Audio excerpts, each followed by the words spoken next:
सर्वांना नमस्कार, good evening. तुमच्या सर्वांचं सिम्प्लिफाय IAS यांच्यामार्फत कंडक्ट करण्यात आलेल्या महाराष्ट्र अराजपत्रित संयुक्त गट ब पूर्व परीक्षा 2025 daily revision batch live and recorded या प्रोग्राममध्ये स्वागत आहे. हे आपलं अर्थशास्त्र या विषयाचं दुसरं सेशन आहे. आपण पहिल्या सेशनमध्ये कंबाईंड गट ब 2018 ते 2024 दरम्यान झालेले PYQ ॲनालिसिस बघितलेलं आहे. मी आता लास्ट सेशनची एक थोडक्यात रिव्हिजन करून घेतो. तर आपण काय केलं होतं, आपण हा सिलेबस आहे जो आहे असा आयोगाच्या वेबसाईटवरून घेतलेला आहे. आपल्या अभ्यासक्रमामध्ये 2 पार्ट पडतात, भारतीय अर्थव्यवस्था आणि शासकीय अर्थव्यवस्था. ठीक आहे. भारतीय अर्थव्यवस्था हे यामध्ये 8 टॉपिक आहेत आणि शासकीय अर्थव्यवस्था यामध्ये 3 टॉपिक आहेत. ठीक आहे. तर त्याच्यानुसार आपण 2018 ते 2024चं PYQ ॲनालिसिस केलं होतं. याची डिटेल PDF मी ग्रुपवर पाठवलेली आहे आणि लास्ट टाइम आपण याच्याविषयी डिस्कशन पण घेतलेलं आहे. ठीक आहे. आता आज आपण जे सेशन घेणार आहे ना, त्याच्याविषयी आपण बघूया. आपण आज जे सेशन घेणार आहे ते शासकीय अर्थव्यवस्था. त्याच्यामध्ये 3 टॉपिक आहेत, अर्थसंकल्प, लेखा व लेखापरीक्षण. ठीक आहे. तर प्रत्येक वर्षी आपण लक्ष द्या, आपण प्रत्येक वर्षी ना हे आहे अर्थसंकल्प बेसिक्स ऑफ बजेट. आज आपण आता याचे 2 अर्थसंकल्पाचे 2 पार्ट आपण केले आहेत. आज आपण अर्थसंकल्प, लेखा व लेखापरीक्षण याविषयी इन डिटेल कन्सेप्ट बघूया आणि नेक्स्ट सेशनमध्ये आपण यावर्षी जे अर्थसंकल्प आहे आणि बजेट आहे 2025चं त्याचं इन डिटेल ॲनालिसिस करणार आहे. तर मी विक्रम पाटील हे सेशन स्टार्ट करत आहे. ठीक आहे. तर आता बघा, याच्यामध्ये आपल्या सिलेबसनुसार 3 टॉपिक आहे, अर्थसंकल्प, लेखा, लेखापरीक्षण आणि इत्यादी. आता अर्थसंकल्पमध्ये बघूया इम्पॉर्टंट टॉपिक आहेत. तर अर्थसंकल्पमध्ये रेव्हेन्यू सोर्सेस, फिस्कल इंडिकेटर्स, जे फिस्कल डिपॉझिट वगैरे कन्सेप्ट असतात ते, आणि FRBM ॲक्ट. ठीक आहे. 19 साली पण आपण बघतोय capital budget, gender budget, FRBM. नंतर सोर्स ऑफ इन्कम, इकॉनॉमिक सर्व्हेमधलं जे ग्रोथ रेट असेल वगैरे त्याच्यावर हे केलं आहे. बजेट अलोकेशन वर आपण क्वेश्चन विचारलेले आहेत आयोगानं. ठीक आहे. त्यानंतर म्हणजे इम्पॉर्टंट टॉपिक जर बघायचं म्हटलं तर आपला जो अर्थसंकल्प टॉपिक आहे त्याच्यामध्ये बेसिक्स येणार. अर्थसंकल्प म्हणजे काय, त्यानंतर अर्थसंकल्पाचे प्रकार काय असतात, आणि त्यानंतर FRBM ॲक्ट काय आहे, त्यानंतर जे लेखापरीक्षणामध्ये कॅग असेल, कॅगचे कार्य, फंक्शन्स वगैरे असतील, हे आपण इन डिटेल बघणार आहोत आज. ठीक आहे. तर हे क्वेश्चन्स होते बघा लास्ट टाइम. तर आपल्या लक्षात येत असेल, आपण FRBM ॲक्टवर क्वेश्चन बघितला आहे. त्यानंतर म्हणजे हे कशा स्वरूपाची ही मी डिटेल PDF मी आपल्या ग्रुपवर ऑलरेडी मी याचे सेशन घेतलेलं आहे, त्यामुळे आज याच्यामध्ये वेळ घालवत नाही आहे. तर ही डिटेल PDF जे फक्त अर्थसंकल्प आणि जे लेखापरीक्षण आहे, म्हणजे जे ट्रॅडिशनल डाटा प्लस आत्ताचा जो या वर्षीचं जे बजेट आहे त्याच्यानुसार जे सेशन आहे ते आपण डिटेल घेतलेलं आहे. ही PDF मी परत एकदा शेअर करेन. ठीक आहे. याच्याविषयी मी काही डिस्कस करत नाही, कारण लास्ट सेशनमध्ये आपण ही डिटेलमध्ये ॲनालिसिस केलेलं आहे. ठीक आहे. तर आपण बजेटचा बेसिक्स पार्ट 1 आपण स्टार्ट करूया. तर आपल्याला माहित आहे शासकीय अर्थव्यवस्था, त्यामध्ये टॉपिक आहे अर्थसंकल्प, लेखापरीक्षण व इत्यादी. ठीक आहे. आता अर्थसंकल्प म्हणजे काय, अर्थसंकल्प म्हणजे काय, तर इंग्लिश हा शब्द आहे,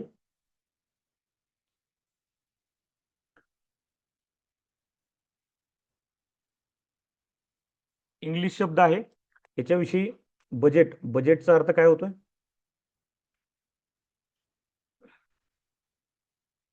इंग्लिश शब्द आहे बजेट. बजेट मीन्स बोगेट, या फ्रेंच शब्दापासून हा शब्द आलेला आहे. बोगेटचा अर्थ काय असतो, पर्स. ठीक आहे. किंवा चामड्याची पिशवी असा सुद्धा अर्थ येतो. ठीक आहे. भारतीय राज्यघटनेमध्ये बजेट हा शब्द वापरण्यात आलेला आहे का, नाही. तर भारतीय राज्यघटनेमध्ये वार्षिक वित्तीय विवरण असा हा शब्द वापरला आहे.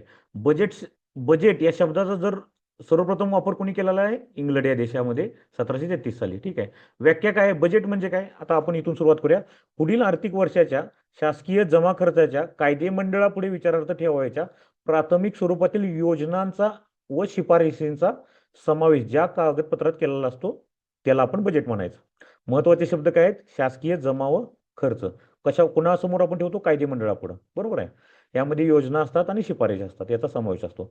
आता भारतीय अर्थसंकल्प स्वातंत्र्यापूर्वी आपण पहिला अर्थसंकल्प कधी 7 एप्रिल 1860 रोजी कोणी मांडला, जेम्स विल्सन यांनी. ठीक आहे.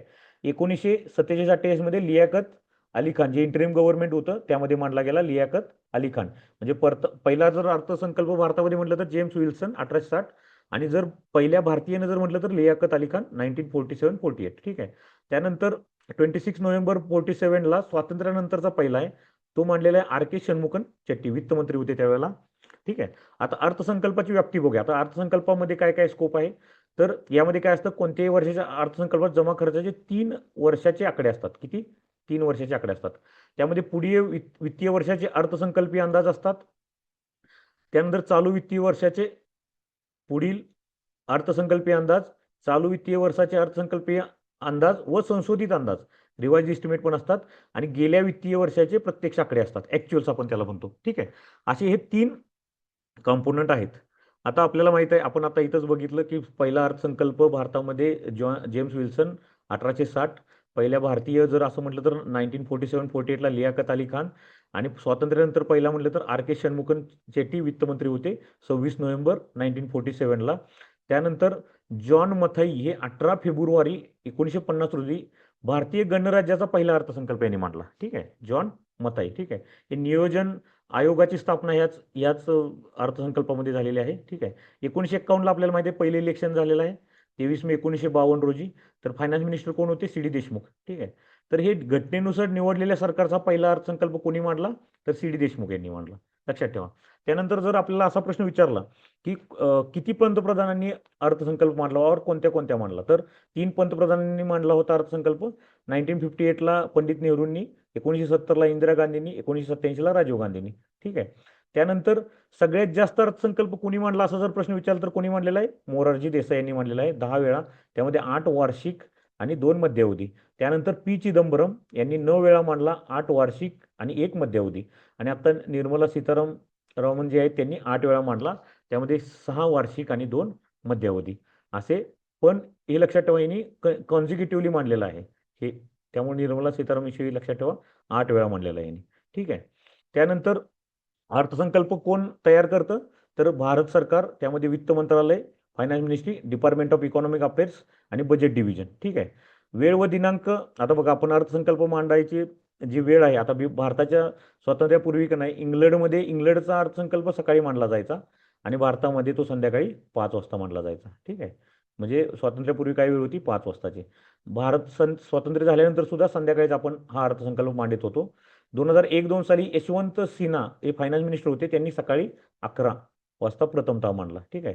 त्यानंतर 2017-18 साली काही चेंजेस झाले, त्यामध्ये फेब्रुवारीच्या शेवटच्या दिवशी आपण जो मांडत होतो, म्हणजे 2017-18 पर्यंत फेब्रुवारीच्या शेवटच्या दिवशी, म्हणजे आधी बघा 2017-18 पूर्वी काय असायचं, फेब्रुवारी संसदेत बजेट अधिवेशन सुरू व्हायचं फेब्रुवारीमध्ये. ठीक आहे. 28-29 फेब्रुवारीला साधारण अर्थसंकल्प मांडला जायचा नेक्स्ट वर्षासाठीचा. ठीक आहे. आणि याच्या 1 दिवस आधी भारताची आर्थिक पाहणी. ठीक आहे.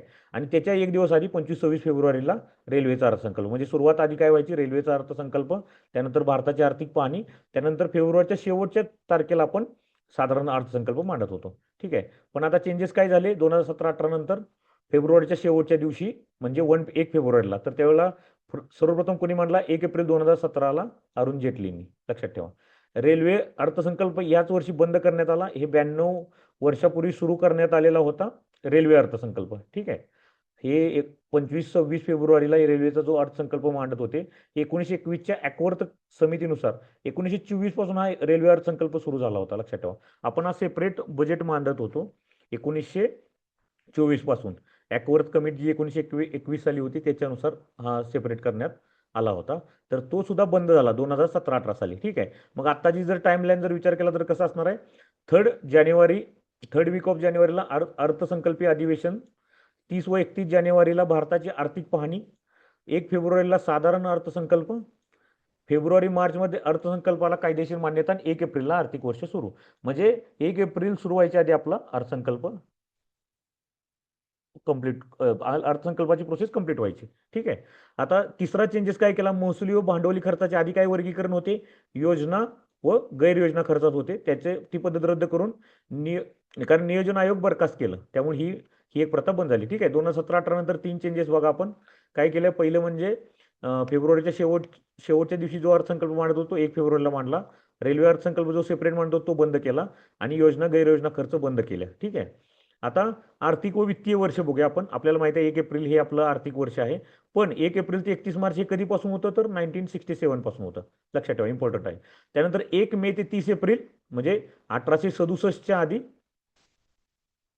काय होतं तर 1 मे ते 30 एप्रिल हे असं आर्थिक वर्ष होतं. त्यानंतर 1984 साली एल के झा समिती, ठीक आहे, यांनी काय सांगितलं, 1 जानेवारी गृहीत म्हणजे 1 जानेवारीपासून आर्थिक वर्ष सुरू करा अशी शिफारस दिली. ठीक आहे. त्यानंतर जुलै 2016ची शंकर आचार्य समिती आहे, त्याचे सदस्य आहेत चंद्रशेखर राजारामन व राजीव कुमार. यांनी सुद्धा 1 एप्रिल या म्हणजे याचा उद्देश काय होता, 1 एप्रिल ते 31 मार्च या वित्तीय वर्षाच्या ऐवजी दुसऱ्या आर्थिक वर्षाची सुरुवात करा. ठीक आहे. समितीने आपल्या अहवालात काय सांगितलं, यांनी पण 1 जानेवारी ते 31 डिसेंबर, तर लक्षात ठेवा कमिटीवर बऱ्यापैकी क्वेश्चन विचारलेत आयोगानं. तर ही कमिटी लक्षात ठेवा. एल के झा कमिटी हे वित्तीय वर्षासंबंधित होती आणि शंकर आचार्य समिती वित्तीय वर्षासंबंधित होती. दोघांनी पण अर्थसंकल्पीय 1 जानेवारी 2000 पासून गृहीत धरा म्हणून सांगितलेलं आहे. ठीक आहे.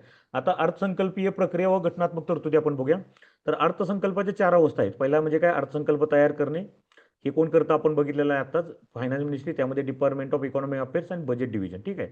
त्यानंतर अर्थसंकल्पाला कायदेशीर रूप देणे, त्यानंतर अर्थसंकल्पाची अंमलबजावणी करणे आणि राष्ट्रीय वित्तावर नियंत्रण, लेखा म्हणजे लेखापरीक्षण, हा शेवटचा टॉपिक आहे. ठीक आहे. आता अर्थसंकल्प तयार करणे आपण बघूया. आर्टिकल 112 नुसार सेंट्रल गव्हर्नमेंट, ठीक आहे, आर्टिकल लक्षात ठेवा, आर्टिकलवर क्वेश्चन विचारतो आयोग नेहमी. आर्टिकल 202 नुसार स्टेट गव्हर्नमेंट. ठीक आहे. हे अर्थसंकल्प. फायनान्स मिनिस्ट्रीमध्ये डिपार्टमेंट ऑफ इकॉनॉमिक अफेअर्स आपण बघितलं. आता याच्यामध्ये आर्टिकल 112 नुसार बजेट हे दोन्ही हाऊसमध्ये मांडलं तर ही कुणाची जबाबदारी असते, राष्ट्रपतीची जबाबदारी असते, लक्षात ठेवा. आणि 2002 नुसार राज्यपालाची जबाबदारी असते राज्याचं बजेट. ठीक आहे. कॉन्स्टिट्यूशन ऐवजी आपल्याला माहिती आहे, कॉन्स्टिट्यूशनमध्ये आपण काय उल्लेख केलेला आहे, वार्षिक विवरणपत्र. ठीक आहे. त्यानंतर 2017-18 आपण हे चेंजेस बघितले आहेत. सकाळी 11 वाजता अर्थसंकल्प मांडायला सुरुवात झाली. अर्थसंकल्प राष्ट्रपतीच्या वतीने कोण मांडतं, तर अर्थमंत्री लोकसभेत सादर करतात व अर्थसंकल्पीय भाषण करतात. बघा, 112 कलम काय म्हणते, ही राष्ट्रपतीची जबाबदारी आहे, पण राष्ट्रपतीच्या मार्फत कोण मांडतं, अर्थमंत्री मांडतात. आणि अर्थसंकल्पीय भाषण सुद्धा अर्थमंत्रीच करतात. आता याचे 2 भाग असतात. भाग अ असतो तो साधारण आर्थिक पाहणी असती आणि भाग 2 असतो तो कर प्रस्ताव असतो. ठीक आहे. लोकसभेतील भाषणानंतर अर्थसंकल्प राज्यसभेत मांडला जातो. आता पहिल्यांदा काय होतं, आता हे बघा, फायनान्स मिनिस्टरचं भाषण सुरू होतं, ते संपल्यानंतर लगेच राज्यसभेत हा मांडला जातो. ठीक आहे. त्यानंतर दुसरा टप्पा आहे अर्थसंकल्पास कायदेशीर रूप देणे. ठीक आहे. हा आपण काय बघितलं, अर्थसंकल्प तयार करणे, डिपार्टमेंट ऑफ इकॉनॉमिक अफेअर्स आपण बघितलं. त्यानंतर पुढचा टप्पा आहे की अर्थसंकल्पाला कायदेशीर रूप देणे. ठीक आहे. तर अर्थसंकल्पातील सरकारचा कर प्रस्ताव व सरकारच्या नियोजित खर्चासाठी भारताच्या संचित निधीतून पैसे काढण्यासाठी संस्थेची संमती. म्हणजे बघा, आपला अर्थसंकल्पामध्ये आता 2 पार्ट बघितले आपण, एक तर कर प्रस्ताव बघितला आणि सरकारचा जो नियोजित खर्च आहे त्यात तो संचित निधीतून पैसे काढण्यासाठी संस्थेची संमती घेणे, म्हणजे त्याला काय म्हणायचं, कायदेशीर रूप देणे. ठीक आहे. सिंपल आहे. त्याचे टप्पे काय असतात कायदेशीर रूप द्यायचे अर्थसंकल्पाला, तर पहिला अर्थसंकल्प संसदेत मांडणे, आर्टिकल 112 और आर्टिकल 202. ठीक आहे. ही कोणाची जबाबदारी असती, राष्ट्रपती आणि राज्यपाल. ठीक आहे. इथं आपण बघितलं अर्थसंकल्प संसदेत मांडणी पण कोण पार पडतं, राष्ट्रपतीच्या मार्फत फायनान्स मिनिस्टर. ठीक आहे. आता त्यानंतर काय होतं, अर्थसंकल्प संसदेत मांडला, त्यानंतर त्यामध्ये दोन्ही सभागृह आपण आता बघितलं, पहिल्यांदा लोकसभेत मांडला जातो, तिथं भाषण होतं, त्यानंतर तो राज्यसभेत मांडला जातो. ठीक आहे. दोन्ही सभागृहामध्ये आठवडाभर चर्चा होती, साधारण चर्चा असते, आणि चर्चा संपली की राज्यसभेचे कार्य संपते. मग इथून पुढे लोकसभा त्याला कायदेशीर रूप द्यायचं काम करतं. ठीक आहे. आता लोकसभेत अनुदानाच्या मागण्यांवर चर्चा पुढचा टप्पा आहे. यामध्ये कपात प्रस्ताव, मतदान, गिलोटीन जे जे आहेत ना, ते याच्यामध्ये राबवलं जातं. आता अनुदानाच्या मागणीवर चर्चा व मतदान हा पुढचा टप्पा बघूया, म्हणजे तिसरा सी जो टप्पा आहे ना, आपण आता बघणार आहोत. लोकसभेत मंत्रालयाने किंवा खात्याने, ठीक आहे, आपण काय करतो, मंत्रालय किंवा खातं अनुदानाची मागणी करतं, त्याची प्रथम चर्चा मतदान ह्या टप्प्यात लोकसभेत होतं. ठीक आहे. घटनेचे 112 व 113 कलमानुसार अर्थसंकल्पातील नियोजित खर्च 2 प्रकारचे असतात, लक्षात ठेवा. पहिला खर्च आहे प्रभारित खर्च. ठीक आहे, चार्जड एक्सपेंडिचर, आणि वोटिंग मतदानित खर्च. हा प्रभारित कुठला खर्च असतो, भारताच्या संचित निधीवर असतो. घटनेने ग्राह्य मानलेले खर्च असतात, याला मतदान नसतं. ठीक आहे. यामध्ये काय काय असतं, प्रभारित खर्च प्रश्न विचारतो, राज्यघटनेमध्ये सुद्धा हा टॉपिक कव्हर होतोय, तरी पण आपण बघूया. यामध्ये प्रभारित खर्च काय असतो, राष्ट्रपती, सर्वोच्च न्यायालय, कॅग, UPSC यांचे सर्वांचे पगार, भत्ते, पेन्शन, कार्यालयाचा प्रशासकीय खर्च, तसेच लोकसभा, राज्यसभा अध्यक्ष व उपाध्यक्ष पगार व भत्ते. ठीक आहे. उच्च न्यायालय न्यायाधीशांची पेन्शन, बघा, उच्च न्यायालयाच्या न्यायाधीश फक्त पेन्शन असते, आणि भारत सरकारचे कर्जे, व्याज, जे लिंकिंग फंड चार्जेस असतात, हे सगळे याच्यामध्ये येतात. हा चार्जड एक्सपेंडिचर येतो. ठीक आहे. कन्सॉलिडेटेड फंड ऑफ इंडियावर. ठीक आहे. याच्यावर मतदान नसतं. आणि मतदानित खर्च जो असतो तो भारताच्या संचित निधीवर असतो. मंत्रालय विभाग हे अनुदानाच्या मागण्या याच्यामध्ये येतात, लक्षात ठेवा. हे फक्त लोकसभेतच असतं, लक्षात ठेवा, केवळ लोकसभेतच. राष्ट्रपतीची पूर्व संमती आवश्यक असते. पुढील आर्थिक वर्षात ठराविक रक्कम खर्च करण्याची संमती यामध्ये दिली जाते. ठीक आहे. मंत्रालय आणि विभागाला पुढील आर्थिक वर्षात एवढी रक्कम बाबा तुम्ही खर्च करा अशी एक मान्यता याच्यामध्ये दिलेली असते. ठीक आहे. आता कपात प्रस्ताव बघूया. मतदान प्रसंगी लोकसभेतील प्रत्येक सदस्याला हा अधिकार आहे कपात प्रस्ताव मांडण्याचा, लक्षात ठेवा, प्रत्येक सदस्याला आहे. अनुदानाच्या मागणीत कपात सूचना मांडण्याचा अधिकार आहे प्रत्येक सदस्याला. याचे 3 प्रकार असतात: काटकसर कपात, धोरणात्मक कपात, प्रतिकात्मक कपात. ठीक आहे. आता काटकसर कपात म्हणजे काय? रकमेपैकी म्हणजे जेवढी रक्कम मंजूर झाल्या त्याची काही विशिष्ट रक्कम कमी करण्याचा अधिकार दिलेला असतो. ठीक आहे. सदस्याला कपातीमुळे काटकसर कशी होईल हे दाखवून द्यावे लागते, लक्षात ठेवा. सदस्याला हे आता जो सदस्य मांडतो ना त्याने हे काटकसर कशी होणार हे दाखवून द्यावं लागतं. ठीक आहे. त्यानंतर डिसअप्रुव्हल ऑफ पॉलिसी कट बघा काय, धोरणाच्या अमान्यतेविषयी प्रस्ताव असतो. म्हणजे हे धोरणच आम्हाला नामंजूर आहे असं ह्या डिसअप्रुव्हल ऑफ पॉलिसी कटचा अर्थ असतो. ठीक आहे. आता अनुदानाच्या मागणीची रक्कम 1 रुपयापर्यंत कमी करणे हे प्रतिकात्मक असते, लक्षात ठेवा. अनुदानाच्या मागणीची रक्कम 1 रुपयापर्यंत कमी करणे. एवढी जर कमी झाली तर ती पॉलिसी आम्हाला अप्रूव्ह नाही असा त्याचा अर्थ होतो आणि ती पॉलिसी कॅन्सल होते. ठीक आहे. त्यानंतर शेवटचा तिसरा प्रकार आहे प्रतिकात्मक कपात. ठीक आहे. जनतेचा एखादा प्रश्न, ठीक आहे, ज्यासाठी भारत सरकार जबाबदार असते अशा संबंधी हा कपात प्रस्ताव मांडला जातो. यामध्ये रकमेतून 100 रुपये करण्यात यावे, रकमेतून 100 रुपीज कमी करण्यात यावे हा असा प्रस्ताव असतो. आणि ह्याचा हे काय होतो फायदा किंवा ह्याचा वापर काय आहे तर जनतेचा कोणताही प्रश्न असेल तो लोकसभेसमोर म्हणजे देशासमोर आणणे ह्याला म्हणायचं. ठीक आहे. म्हणजे एखादा जर महत्त्वाचा प्रश्न जर आला असेल त्याला म्हणजे तो भारत सरकार जबाबदार आहे त्या प्रश्नाला, असा मोठा कोणता तर प्रश्न असेल तर तो एखाद्या निदर्शनास आणून देण्यासाठी हा प्रस्ताव मांडला जातो. त्याला प्रतिकात्मक कपात म्हणायचं. फक्त जेवढी रक्कम सँक्शन झाली ना त्यामध्ये 100 रुपये कमी करण्यात यावे असा हा प्रस्ताव असतो. ठीक आहे. आता या अनुदानाच्या मागण्या मान्य करण्यासाठी किती दिवसाचा टाइम पिरियड असतो? 26 दिवसाचा, लक्षात ठेवा. 26 दिवसात. पण प्रत्येक अनुदानावर मागणीवर स्वतंत्र चर्चा मतदान अपेक्षित आहे का? अपेक्षित नाही. हे वेळापत्रक कधीही पाळलं जाणार नाही. त्यामुळे शेवटच्या दिवशी सर्व मागण्या मतदानाद्वारे संमत केल्या जातात. त्याला काय म्हणतो आपण? जिलोटिन म्हणतो, लक्षात ठेवा. काय आपण हे 3 कपात बघितले. आता हे सगळ्या मागण्या ज्या आहेत अर्थसंकल्पामधल्या त्या सगळ्या वोटिंग किंवा मतदान झालं पाहिजे असं असतं. त्यामध्ये स्वतंत्र चर्चा पण होणे अपेक्षित असते. पण हे होतं का? नाही. त्यामुळे काय होतं शेवटला सगळ्या ह्या मागण्या एकाच दिवशी हे मान्य केले जातात. त्याला जिलोटिन असे म्हणतात. आता बघा, आतापर्यंत ह्या मागण्या सगळ्या मंजूर झाल्या असं आपण कन्सिडर करूया. त्यानंतर कोणतं बिल मांडलं जातं? अप्रोप्रिएशन बिल मांडलं जातं. मंत्रालय, आता ह्यामध्ये ऍक्च्युअली काय असतं? मंत्रालय किंवा खात्यांना रक्कम संचित निधीतून प्राप्त करण्याचा अधिकार लोकसभेला मिळणे. ठीक आहे. संचित निधी प्राप्त करण्याचा अधिकार लोकसभेला मिळणे हे कसलं विधेयक असतं? धन विधेयक असतं, लक्षात ठेवा. आणि त्यानंतर कुठलं असतं? वार्षिक वित्तीय विधेयक, म्हणजे त्याला अॅन्युअल फायनान्शियल बिल म्हणतात.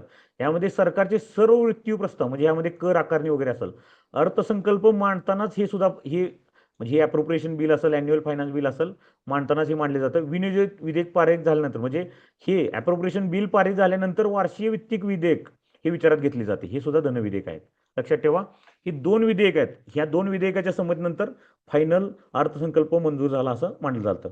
आता बघा यात लक्षात ठेवण्यासारखं काय आहे? पहिला म्हणजे काटकसर कपातीचे टाइप्स आहेत. ठीक आहे. काटकसर, धोरणात्मक किंवा प्रतिकात्मक. ठीक आहे. त्यानंतर काय म्हणतो आपण? जिलोटिन म्हणजे काय? त्यानंतर विनियोजन विधेयक काय असतं? वार्षिक वित्त विधेयक काय असतं?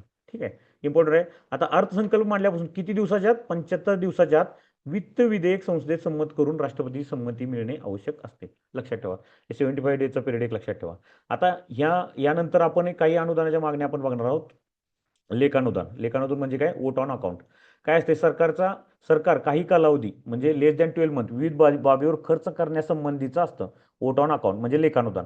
हे फक्त 12 महिन्याच्या पेक्षा कमी असावं.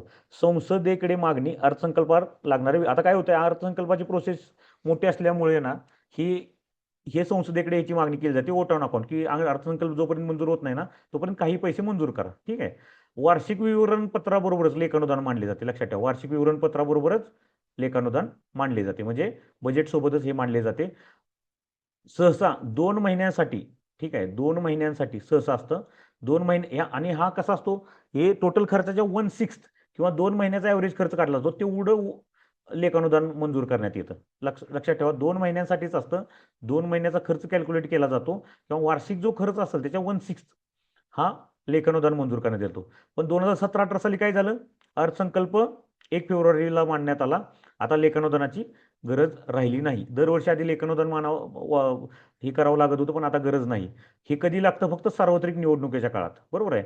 लेखानुदान कारण आणि तो त्यावेळेचा पिरियड असतो 3 ते 4 महिन्यांसाठी. लक्षात ठेवा. आता सार्वत्रिक निवडणूक असल्यामुळे त्या वर्षी आपल्याला अर्थसंकल्प मांडता येत नाही आणि त्यावेळेला त्याचा वापर केला जातोय सध्या तरी. ठीक आहे.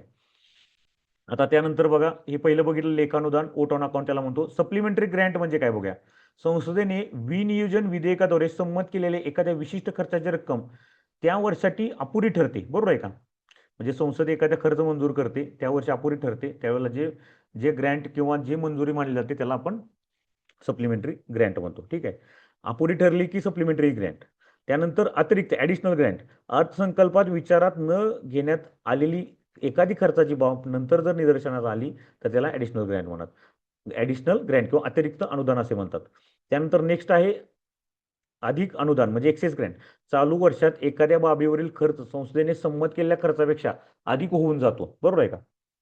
म्हणजे काय होतं यावेळेला, आता समजा एखाद्या योजनेवर संस्थेनं खर्च हे केला आहे, कोणती हेल्थ हेल्थ रिलेटेड असेल किंवा कुठल्याही रिलेटेड असेल, तर त्या वर्षी जेवढा संस्थेनं खर्च मंजूर केला की नाही त्याच्यापेक्षा खर्च हा अधिक होऊन जातो. त्यावेळेला एक्सेस ग्रँट आता पुढील आर्थिक वर्ष आता बघा, ह्या वर्षी एक्सेस खर्च होऊन जाणार आणि पुढील आर्थिक वर्षात त्याची मंजुरी मिळणार. लक्षात ठेवा. अधिक अनुदान याला म्हणायचं. या मागण्या लोकसभेत मतदानासाठी आणण्यासाठी त्यांना संसदेच्या लोकलेखा समितीने संमत करणे गरजेचे असते. लक्षात ठेवा.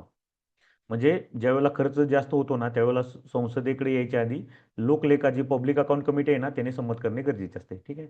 त्यानंतर पत अनुदान किंवा प्रत्यय अनुदान त्याला म्हणतो, वोट ऑफ क्रेडिट. ठीक आहे. हे काय आहे बघूया आपण. पत अनुदान म्हणजे काय? वित्तीय संसाधनावर अनपेक्षितपणे निर्माण होणारी मागणी भागवण्यासाठी. ठीक आहे. अनपेक्षित लक्षात ठेवा. अनिश्चित स्वरूपाच्या खर्चाची काटेकोर तरतूद केली जाते. लोकसभेने कार्यकारी मंडळाला दिलेला हा एक ब्लँक चेक असतो. लक्षात ठेवा. पत अनुदान म्हणजे काय आहे? समजा एखादी इमर्जन्सी सिच्युएशन येईल त्यावेळेला तुम्हाला बाबा एवढी एवढी रक्कम आम्ही साईटला ठेवतो आणि ही रक्कम तुम्हाला त्यावेळेला वापरता येईल. म्हणजे काय असतो? हा थोडक्यात एक ब्लँक चेक असतो. लोकसभेने कार्यकारी म्हणजे एक्झिक्युटिव्ह काउन्सिल जे असते किंवा मंडळ जे असतं त्यांना दिलेला हा एक ब्लँक चेक असतो. ठीक आहे. आता अपवादात्मक अनुदान बघूया. एक्सेप्शनल ग्रँट एखाद्या विशिष्ट उद्देशासाठी कोणत्याही वित्तीय वर्षाच्या चालू खर्चाशी संबंधित नसतो. लक्षात ठेवा. ठीक आहे. हे फक्त अपवादात्मक असतं. एका विशिष्ट उद्देशासाठी असतो. लक्षात ठेवा. Exceptional Grant. ठीक आहे. त्यानंतर सांकेतिक अनुदान बघूया. टोकन ग्रँट एका बाबीवरील खर्च दुसऱ्या बाबीवर वळवण्यासाठी. एका बाबीवरील खर्च दुसऱ्या बाबीवर वळवण्यासाठी ₹1 प्रतिकात्मक रकमेची मागणी समोर संमतीसाठी ठेवली जाते. जर मागणी मान्य झाली तर रक्कम नवीन बाबीसाठी उपलब्ध. नवीन खर्च यामध्ये अंतर्भूत नसतो. लक्षात ठेवा. आता समजा एखादी स्कीम आहे आणि जर वाटले असेल की ही स्कीम काही उपयोगाची नाहीये, त्यापेक्षा याच्याऐवजी आपण दुसरी स्कीम लॉन्च करूया. ठीक आहे. तर त्यासाठी म्हणजे यामध्ये नवीन कुठला खर्च अंतर्भूत असतो का? नसतो. तर एका योजनेचा खर्च दुसऱ्या योजनेवर करण्यासाठी परवानगी देते, त्याला सांकेतिक अनुदान म्हणतात. ठीक आहे. आपण कोणते कोणते अनुदान बघितले परत एकदा रिवाइज करूया. पहिले लेखानुदान बघितलं, आपल्याला माहित आहे हे अर्थसंकल्पास लागणाऱ्या विलंबामुळे किंवा इलेक्शनच्या काळात हे अनुदान वापरले जातं. ठीक आहे. 2 महिन्यासाठी असतं किंवा निवडणूक काळात 3 ते 4 महिन्यासाठी. सप्लिमेंटरी ग्रँट आपण बघितले, ज्यावेळेला रक्कम एखाद्या विधेयकासंबंधी रक्कम अपुरी ठरते त्यावेळेला असते. अतिरिक्त अनुदान म्हणजे काय आहे? विचारात न घेण्याची एखादी खर्चाची बाब असेल तर त्यासाठी अनुदान जे असतं अतिरिक्त अनुदान असतं. अधिक अनुदान म्हणजे एक्सेस ग्रँट काय आहे? चालू वर्षात एखाद्या बाबीवरील खर्च संस्थेने संमत केलेल्या खर्चापेक्षा अधिक होऊन जातो. त्याला पुढच्या वर्षी मंजुरी मिळते. फक्त मंजुरी मिळायच्या आधी लोकलेखा समितीने संमत करणे गरजेचे असते. पत अनुदान किंवा प्रत्यय अनुदान म्हणजे काय आहे? तर हे अनपेक्षितपणे ज्यावेळेला एखादी सिच्युएशन क्रिएट होईल, बरोबर आहे, तर त्यावेळेसाठी एखादी ठराविक अनुदान मंजूर करून ठेवलं जातं. याला आपण काय म्हणतो? कार्यकारी मंडळाला दिलेला एक ब्लँक चेक म्हणतो. अपवादात्मक अनुदान म्हणजे काय? एखाद्या विशिष्ट उद्देशासाठी असतो हा. कोणत्याही वित्तीय वर्षात चालू खर्चाशी याचा संबंध नसतो. लक्षात ठेवा. ठीक आहे. त्यानंतर टोकन ग्रँट म्हणजे काय? एका बाबीवरील खर्च दुसऱ्या बाबीवर वळवण्यासाठी ज्या वेळेला हे अनुदान दिलं जातं. ठीक आहे. ही ₹1 प्रतिकात्मक रकमेची मागणी समोर ठेवली जाते. हे जर संमत झालं तर एक योजनेचा खर्च दुसऱ्या योजनेला दिला जातो. ठीक आहे. आता आपण केंद्र सरकारचे निधी बघूया. आपल्याला माहिती आहे तीन टाइप्स आहेत याचे सुद्धा, consolidated fund of India, public account of India आणि कॉन्टिजेन्सी फंड. ठीक आहे. आता कन्सॉलिडेटेड फंड ऑफ इंडिया म्हणजे काय, भारताचा किंवा राज्याचा संचित व एकत्रित निधी आपण त्याला म्हणतो. हे कोणत्या आर्टिकलनुसार आहे, आर्टिकल 266 इन ब्रॅकेट 1, लक्षात ठेवा 266(1) या आर्टिकलनुसार कन्सॉलिडेटेड फंड ऑफ इंडियाची रचना करण्यात आली आहे. यामध्ये काय काय असतं कन्सॉलिडेटेड फंड ऑफ इंडिया, तर सर्व कर उत्पन्न यामध्ये येतात, सर्व कर्जे, सरकार जे जे कर्जे घेतं ना हे सर्व या कन्सॉलिडेटेड फंड ऑफ इंडियामध्ये येतात. कर्जाची झालेली परतफेड, आता आपल्याला माहिती आहे सेंट्रल गव्हर्नमेंट राज्यांना असेल किंवा लोकांना असेल किंवा बँकेला असेल, हे कर्ज जे देतात किंवा युनियन टेरिटरीजला असेल त्याची परतफेड जी झाली तर हे कन्सॉलिडेटेड फंड ऑफ कन्सॉलिडेटेड फंडमध्ये येतात. ठीक आहे. त्यानंतर सार्वजनिक उद्योगाचा जो नफा असेल तो सुद्धा यामध्ये येतो. संसदेच्या किंवा विधानमंडळाच्या संमतीशिवाय यातून पैसे काढता येत नाहीत, लक्षात ठेवा. Consolidated fund of India. त्यानंतर पब्लिक अकाउंट ऑफ इंडिया आहे, हे याला आपण काय म्हणतो, भारताचे किंवा राज्याचे सार्वजनिक लेखे म्हणतो. ठीक आहे. त्यामध्ये काय आहे, आर्टिकल 266(2), बरोबर आहे का, हे लक्षात ठेवा. जे कन्सॉलिडेटेड फंड आहे ते आर्टिकल 266(1) नुसार आहे आणि पब्लिक अकाउंट ऑफ इंडिया जे आहे ते आर्टिकल 266(2) नुसार आहे. यामध्ये काय येतं, pension, provident fund, national saving scheme, Kisan Vikas Patra, post office saving et cetera येतात. पैसे सरकारचे असते का, हे मला सांगा. पेन्शनचे पैसे कधी ना कधी तर गव्हर्नमेंटला द्यावं लागतं, प्रोव्हिडंटचे पैसे गव्हर्नमेंटला रिटर्न द्यावं लागतात, किसान विकास पत्र जे स्मॉल सेव्हिंग स्कीममध्ये येतं त्याचे सुद्धा पैसे सरकारला, पण काय करतं सरकार, वापरतं तोपर्यंत. आता ह्यामध्ये एक प्रकार आहे बरं का, सरकार ना ह्यासाठी ॲज अ बँकर म्हणून काम करतं, लक्षात ठेवा. आता समजा किसान विकास पत्र जर आपण हे केलं तर हे फिक्स डिपॉझिट स्कीम आहे, 10 वर्षाची स्कीम असते. या 10 वर्षामध्ये पैसा डबल होतो. समजा साधारणतः कमीत कमी 1,000 रुपये टाकले जातात आणि 10 वर्षानंतर सरकार त्यांना डबल म्हणजे 2,000 देणार, असं ते ठरलेलं असतं. आणि तोपर्यंत काय करतं, हे शेतकरी किंवा कोणाकडून जे 1,000 टाकलेले असतात ना ते सरकार आपला पैसा म्हणून वापरतं आणि 10 वर्षानंतर ते माणसांना परत देतं. हे काय झालं, पब्लिक अकाउंट ऑफ इंडिया. तर लक्षात ठेवा 266(2) नुसार. त्यानंतर कॉन्टिजेन्सी फंड ऑफ इंडिया, हे आपल्याला माहित आहे आर्टिकल 267, लक्षात ठेवा.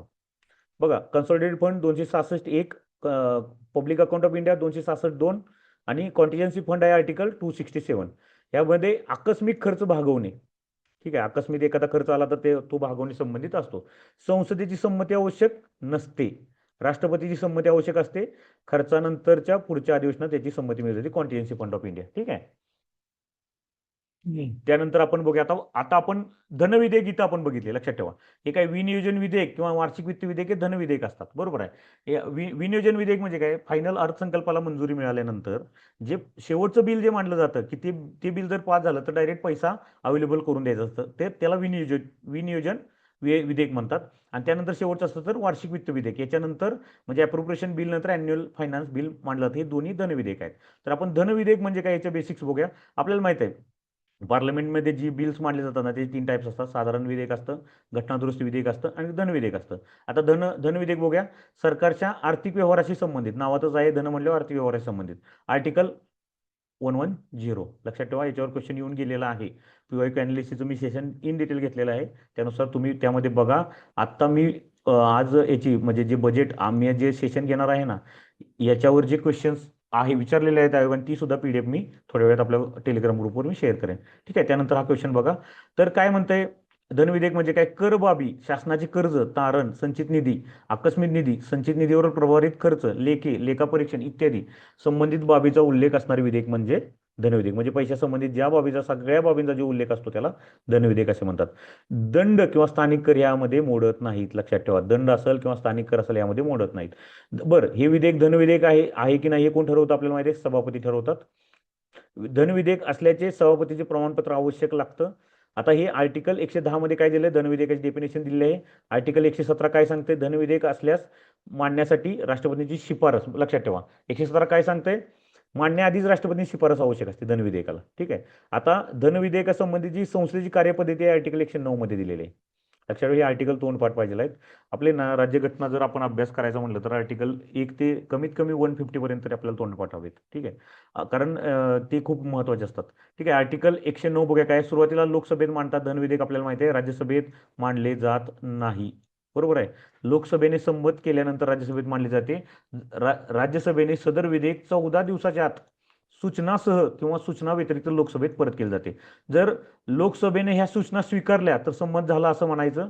जर 14 दिवसाच्या आत राज्यसभेनं परत नाही पाठवलं तरी हे संमत झालं असं हे विधेयक म्हटलं जातं. ठीक आहे. लोकसभेची अंतिम संमती असते, त्यानंतर राष्ट्रपती स्वाक्षरी करतात. ठीक आहे. आर्टिकल 111 राष्ट्रपतीला संमती द्यावीच लागते. कारण का, तर आपल्याला माहिती आहे राष्ट्रपतीच्या शिफारशीनेच हे विधेयक मांडलं जातं. जर राष्ट्रपतीच्या स्वाक्षरीला गेले असेल तर राष्ट्रपतीने याला संमती द्यावीच लागते, कारण त्यांच्या शिफारशीनेच हे मांडले जाते. ठीक आहे. धनविधेयक विषयी बेसिक्स, कारण याच्यावर क्वेश्चन आयोगानं कंबाईनला विचारलेले आहेत. ठीक आहे. त्यानंतर अर्थसंकल्पाची रचना बघूया आपण. पुढील आर्थिक वर्षाच्या जमा व खर्चाचे अंदाज असतात याच्यामध्ये. ठीक आहे. 1987-88 मध्ये सार्वजनिक खर्चाचे 2 गट केले होते, लक्षात ठेवा. आपल्याला माहिती आहे योजना खर्च, गैरयोजना खर्च. आपण बघितलं 17-18 पासून हे वर्गीकरण रद्द झालेले आहे, म्हणजे 1 एप्रिल 2017 ही पण डेट लक्षात ठेवा. 1 एप्रिल 2017 जे आपले नियोजन आयोग वगैरे असतं ते बरखास्त केलं व आर्थिक नियोजन जे होतं ते सुद्धा संपुष्टात आले. ठीक आहे. आपण आता लॉंग टर्म नियोजन करतोय. अर्थसंकल्प 2 विभागात विभागलेला असतो, आपल्याला माहित आहे. महसुली अर्थसंकल्प, भांडवली अर्थसंकल्प. खूप महत्त्वाचे कन्सेप्ट आहेत, कारण ह्याच्यावरचे कन्सेप्ट आपण जे बघणार आहे डिफिसिटचे कन्सेप्ट आहेत ते ह्याच्यावर डिपेंड असतात. आता महसुली अर्थसंकल्प बघूया आपण. महसुली जमा आणि महसुली खर्च. ठीक आहे. यामध्ये 2 पार्ट असतात, महसुली जमा आणि महसुली खर्च. आता कर महसूल आणि यामध्ये महसूल जमामध्ये काय असतात आता आपल्याला माहिती आहे. महसूल जमा म्हणजे काय, तर त्यामध्ये कर महसूल असतो, करेत्तर उत्पन्न असतं. ठीक आहे. आता कर महसूलमध्ये आपल्याला माहिती आहे सगळे जे टॅक्सेस आहेत, डायरेक्ट आणि इनडायरेक्ट टॅक्सेस याच्यामध्ये येतात. करेत्तर उत्पन्नमध्ये काय, राजकोषीय सेवा म्हणजे चलनी नोटा किंवा नाण्यांमधून मिळणारा जो नफा असतो तो येणार करेत्तर उत्पन्न. त्यानंतर व्याज उत्पन्न, घटक राज्य किंवा युटीजना जे दिलेले कर्ज असतात ना त्याच्यावरचे व्याज असेल, किंवा रेल्वे पोस्ट सेवांवरील व्याज, सार्वजनिक उद्योगांना दिलेल्या कर्जावरील व्याज. लक्षात ठेवा, रेल्वे व पोस्ट सेवांवरील व्याज, सार्वजनिक उद्योगांना दिलेली व्याज, घटक राज्य किंवा युनियन टेरिटरी या लोकांना दिलेली व्याज म्हणजे कर्जावर दिलेले व्याज, हे सगळे जे उत्पन्न असतं ते ह्या महसूल जमेमध्ये येतं. ठीक आहे. आता महसूल जमा बघितला तर महसूल खर्च बघा काय, केंद्र पुरस्कृत किंवा केंद्रीय योजनावरील खर्च, केंद्रीय पुरस्कृत असेल किंवा केंद्रीय योजना जे असतील त्याच्यावरचा खर्च, कर्जावरील व्याज. ठीक आहे. आपण जे कर्ज गव्हर्नमेंट घेतं ना त्याच्यावरचं व्याज, संरक्षण महसूल खर्च. ठीक आहे. त्यानंतर अनुदाने, अन्न, खते, पेट्रोलियम हे संबंधित जे अनुदाने असतात ते येतात. नागरी प्रशासन खर्च, पगार, पेन्शन, कार्यालयीन जो नागरी प्रशासन खर्च असतो ना तो सुद्धा येतो. राज्य सरकारी व केंद्रशासित प्रदेशांना जे अनुदान देतं हे सुद्धा महसुली खर्चामध्ये येतं. लक्षात ठेवा, मेनली काय येतं याच्यामध्ये, तर योजनावरील खर्च, कर्ज आपण जे घेतो त्याचं व्याज, संरक्षणाचा महसूल खर्च फक्त यामध्ये ऍड केला आहे, आणि अनुदाने. ठीक आहे. आणि नागरी प्रशासन म्हणजे आपल्याला माहिती आहे प्रशासनाचे पगार, पेन्शन, कार्यालयीन हे जेवढा खर्च आहे तो महसूल खर्चामध्ये येतो. ठीक आहे. हे आपण काय बघितलं, महसुली अर्थसंकल्प बघितला. त्याचे 2 पार्ट आहेत, महसुली जमा आणि महसुली खर्च. ठीक आहे. महसूल जमामध्ये कर उत्पन्न, करेतर, आणि महसुली खर्चामध्ये या आपण खर्च बघितलाय. ठीक आहे. आता भांडवली अर्थसंकल्प बघूया. त्यामध्ये भांडवली जमा आणि भांडवली खर्च असे 2 पार्ट असतात. आता भांडवली जमा बघूया. त्यामध्ये कर्ज उभारणी, आता कर्ज उभारणी आहे, इतर देणी आहे, त्यानंतर इतर भांडवली मिळकत आहेत. ठीक आहे. आता भांडवली जमामध्ये कर्ज उभारणी आपण बघितलं. कर्ज उभारणीमध्ये आपण माहिती आहे आपण काय काय करतो, 3 प्रकारचे कर्ज घेतो. एक तर मार्केट बॉरोईंग असतं, बरोबर आहे. म्हणजे आपल्या भारतातून बॉरोईंग जे केलं जातं ते कोशागार म्हणजे जे ट्रेजरी बिल्स असतात त्याची विक्रिया करून केलेलं असतं ते, किंवा एक्सटर्नल बॉरोईंग जे असेल. ठीक आहे. या तिन्हीचा आपण पुढच्या स्लाइडमध्ये आपण डिटेल कर्ज हा टॉपिक बघणार आहे. त्यानंतर इतर देणी बघूया. आपल्याला माहिती आहे आपण थोड्या वेळापूर्वी पब्लिक अकाउंट ऑफ इंडिया बघितलं. त्यामध्ये जे देणी असतात म्हणजे कुठल्या पेन्शन असेल, पीएफ असेल, एनएससी असेल, केव्हीपी असेल, हा सुद्धा म्हणजे भांडवली जमामध्ये घेतले, लक्षात ठेवा. ठीक आहे. आणि त्यानंतर इतर भांडवली मिळकत म्हणजे काय, निर्गुंतवणूक, ज्यावेळेला आपण डिसइन्व्हेस्टमेंट करतो ना त्यामधून जो नफा मिळतो तो असतो, किंवा कर्ज वसुली चौथा पार्ट आहे. ठीक आहे. चौथा पार्ट आहे कर्ज वसुली, म्हणजे ज्यावेळेला गव्हर्नमेंट कर्ज देतं स्टेट गव्हर्नमेंटला किंवा युनियन टेरिटरीला, त्याची पूर्ण वसुली झाली की ते जे इन्कम आहे तो भांडवली जमामध्ये दाखवतात. ठीक आहे. आता भांडवली खर्च बघूया. ह्यामध्ये भांडवली खर्च बघा, केंद्र पुरस्कृत किंवा केंद्रीय योजनांवर जो भांडवली खर्च असतो, किंवा समजा आता रोड असेल किंवा काय असेल, जो मोठ्या प्रमाणात खर्च असतो याच्यामध्ये दाखवला जातो. त्यानंतर स्टेट किंवा युनियन टेरिटरी योजनांना केंद्राने जी मदत करायची ती इथं दाखवलं जातं. संरक्षणावरचा टोटल खर्च असतो तो इथे येतो. स्टेट, युनियन टेरिटरी किंवा पीएसयूला दिलेली कर्ज असतात, हा सुद्धा खर्चाचा पार्ट आहे, लक्षात ठेवा. कर्ज वसुली इन्कम मध्ये दाखवले, भांडवली इन्कम, आणि दिलेली कर्ज भांडवली खर्चामध्ये दाखवले, आणि घेतलेल्या कर्जाची सुद्धा परतफेड हा सुद्धा भांडवली खर्चाचा प्रकार आहे. ठीक आहे. तर आपण काय बघितलं, अर्थसंकल्पाचे 2 भाग बघितले, एक महसुली अर्थसंकल्प, भांडवली अर्थसंकल्प. महसुली अर्थसंकल्पामध्ये काय येतं, महसुली जमा येतात आणि महसुली खर्च येतो, आणि भांडवली अर्थसंकल्पामध्ये भांडवली जमा येतो आणि भांडवली खर्च येतो. ठीक आहे. आता नेक्स्ट बघा एकूण उत्पन्न. आता बघा याच्यावरून काय ठरतं आपल्याला, एकूण उत्पन्न. एकूण उत्पन्न म्हणजे काय, महसुली जमा प्लस भांडवली जमा. लक्षात ठेवा, एकूण उत्पन्न म्हणजे काय, महसुली जमा प्लस भांडवली जमा. म्हणजे याला आपण ह्या दोन्ही दोन्ही गोष्टींना काय म्हणतो, एकूण उत्पन्न म्हणतो. आणि एकूण खर्च म्हटलं तर महसुली खर्च प्लस भांडवली खर्च. आता अर्थसंकल्पाचे प्रकार बघूया. समतोल अर्थसंकल्प, शिल्की किंवा अधिक्याचा अर्थसंकल्प आणि तुटीचा अर्थसंकल्प. ठीक आहे. आता अंदाजित उत्पन्न हे जर अंदाजित खर्चाबरोबर झालं तर त्याला समतोल म्हणायचं. ठीक आहे. शिल्कीचा म्हणजे काय असणार, यामध्ये उत्पन्न जास्त असणार आहे खर्चापेक्षा, त्यावेळेला शिल्कीचा. ठीक आहे. आणि ज्यावेळेला उत्पन्न कमी असेल खर्चापेक्षा, त्यावेळेला काय असतो, तुटीचा अर्थभरणा असतो. आता भारतासारख्या विकसनशील देशात काय असणार आहे, तुटीचाच अर्थसंकल्प. कारण का, लक्षात ठेवा, कारण आर्थिक विकासात चालना मिळावी म्हणून. बरोबर आहे. आपल्याकडे काय आहे, मनुष्यबळ आहे, नैसर्गिक साधन सामुग्री आहे, पण प्रमुख अडचण काय आहे, वित्तीय सामुग्रीची अडचण आहे. म्हणून गुंतवणुकीसाठी मोठा खर्च दाखवून मग गव्हर्नमेंट काय करतं, बाबा एवढी आम्हाला गुंतवणूक करायची म्हणून मोठा खर्च म्हणजे इन्कमपेक्षा खर्च आपण जास्त दाखवतो. ठीक आहे. आणि अर्थसंकल्पात तूट निर्माण करते. बरं, ही गुंतवणूक कशा संबंधित असते, तर प्राधान्य क्षेत्रात म्हणजे पायाभूत उद्योग वगैरे याच्यामध्ये गुंतवणूक असते. याच्यामुळे काय होतं, आता बघा बेसिक ज्या आपण इंडस्ट्रीज म्हणतो म्हणजे रोड असेल, वॉटर असेल, जर याच्यामध्ये जर इन्व्हेस्टमेंट गव्हर्नमेंटने केली तर काय होणार आहे, तेवढेच ॲक्सेसिबल किंवा उद्योग डेव्हलप होणार आहेत. त्यामुळे पैशाची मागणी वाढती, त्यामध्ये राष्ट्रीय उत्पन्न उदरनिर्वाह उत्पन्न वाढले जातं. आणि त्यामुळे काय होते, लोक काय करतात, वस्तू व सेवांची मागणी वाढते आणि उद्योजक उत्पन्न वाढवतात. लक्षात आलं. म्हणजे आपण भारतासारख्या देशात तुटीचाच अर्थसंकल्प का मानला जातो, त्याचे ते कारण आहे. ठीक आहे. कारण आपल्यामध्ये काय झालेलं आहे, मनुष्यबळ आहे, साधन सामग्री आहे, पण वित्तीय सामग्रीची अडचण आहे. म्हणून सरकार काय करतं, गुंतवणूक जास्त करतं, अर्थसंकल्पात तूट दाखवतं. ही गुंतवणूक प्रामुख्याने प्राधान्य क्षेत्रात असते. त्यामुळे पैशाची मागणी वाढती, राष्ट्रीय उत्पन्न, दरडोई उत्पन्न, मग लोकांकडे पैसा आला, वस्तू सेवांची मागणी वाढणार, मागणी वाढली की उद्योजक उत्पन्न वाढवतात. म्हणजे काय झालं, एक सायकल आपली तयार होते. त्यामुळे तुटीचा अर्थसंकल्प हा भारतासाठी फायदेशीर असतो. आता तुटीच्या संकल्पना बघूया. आता याच्यावर दर 1-2 वर्षांतरी क्वेश्चन विचारलेला आहे. महसुली तूट म्हणजे काय, महसुली उत्पन्न मायनस महसुली खर्च. सिंपल आहे. रेव्हेन्यू डिफिसिट आपण म्हणतो. 1970च्या दशकापर्यंत हे पॉझिटिव्ह होती. ठीक आहे. म्हणजे काय होतं, महसुली खर्च कमी होता आणि महसुली उत्पन्न जास्त होतं 1970. पण त्यानंतर काय झालं, तूटच झाली. लक्षात ठेवा. आता अर्थसंकल्पीय तूट यामध्ये एकूण उत्पन्न मायनस एकूण खर्च. ठीक आहे. म्हणजे एकूण उत्पन्नामध्ये आपल्याला माहिती आहे काय येते, revenue income and capital income. बरोबर आहे का.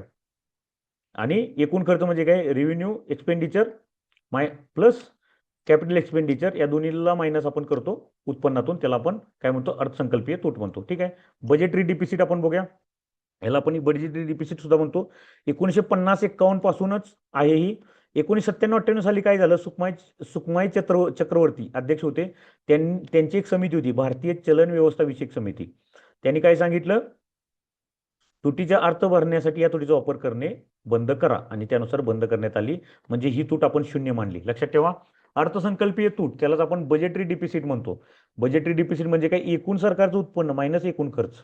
ठीक आहे. हे सुखमाई चक्रवर्ती 97-98 साली एक समिती नेमली होती, भारतीय चलन व्यवस्था विषयक समिती.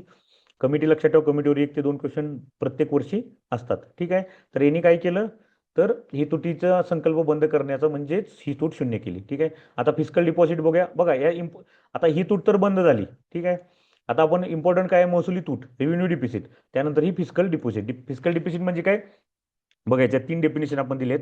एकूण खर्च मायनस महसुली जमा प्लस कर्ज पुनर्प्राप्ती प्लस इतर भांडवली मिळकत. ठीक आहे. दुसऱ्या भाषेत जर बोलायचं म्हटलं तर एकूण खर्च मायनस महसुली जमा प्लस कर्जेतर भांडवली जमा. किंवा याला जर पूर्ण समेशन मध्ये केलं तर सरकारची कर्ज उभारणी किंवा सरकारची इतर देणी. ठीक आहे. आता आपण या चार्टनुसार जर बघितलं तर आपण बघूया काय येते याच्यामध्ये. बघा, सरकारची कर्ज उभारणी आणि सरकारची इतर देणी एवढा जरी पार्ट आपण जर ज्यावेळेला कन्सिडर करतो भांडवली जम्यामधला, तर त्याला आपण काय म्हणायचं, फिस्कल डिफिसिट म्हणायचं. ठीक आहे. बाकीचं हा सगळा पार्ट मायनस करायचा यातून. ठीक आहे. म्हणजे सरकारची निव्वळ कर्ज उभारणी. बघा, ही इतर देणी काय आहे, आपण काय बघितलं, इतर देणी म्हणजे केव्हीपी, पेन्शन, एनएससी, केव्हीपी हे जे आहेत ना, हे सरकारला परत द्यावी लागतात. म्हणजे थोडक्यात हे सुद्धा काय असतं, कर्जेच असतात. बरोबर आहे. आता मी तुम्हाला किसान विकास पत्राचं एक्झाम्पल सांगितलं की किसान विकास पत्रामध्ये जर एखाद्या माणसाने 1000 रुपये गुंतवले तर 10 वर्षांनी त्याला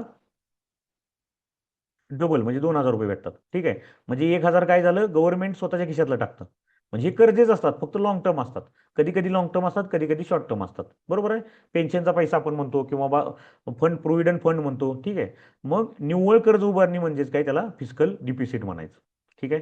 फिस्कल डिफिसिट आलं लक्षात. सरकारची कर्ज उभारणी प्लस सरकारची इतर देणी. याला फिस्कल डिपॉझिट म्हणायचं. फिस्कल डिपॉझिट म्हणजेच सरकार आपल्या एकूण उत्पन्नापेक्षा किती जास्त खर्च करीत आहे ती रक्कम होय. बरोबर आहे का? फिस्कल डिपॉझिट म्हणजे काय करतात आता, कारण हे कर्ज घ्यावं लागतात ना, हे टोटल दोन्हीच्या दोन्ही कर्जामध्ये येतात. म्हणजे एकूण उत्पन्नापेक्षा आपण जास्त खर्च करतो ह्याचा अर्थ. कारण काय राहते, पहिल्यांदा सरकार त्यांचा इन्कम काय पूर्ण वापर करून घेणार, पण इन्कम जर पुरला नाही तर ते काय करणार, कर्ज उचलणार. म्हणजे ऍक्च्युअल कर्ज म्हणजेच काय, सरकार उत्पन्नापेक्षा किती जास्त खर्च करतो ही रक्कम होय. जास्तीचा खर्च भागवण्यासाठी सरकारने एका वर्षात घेतलेली एकूण कर्जे.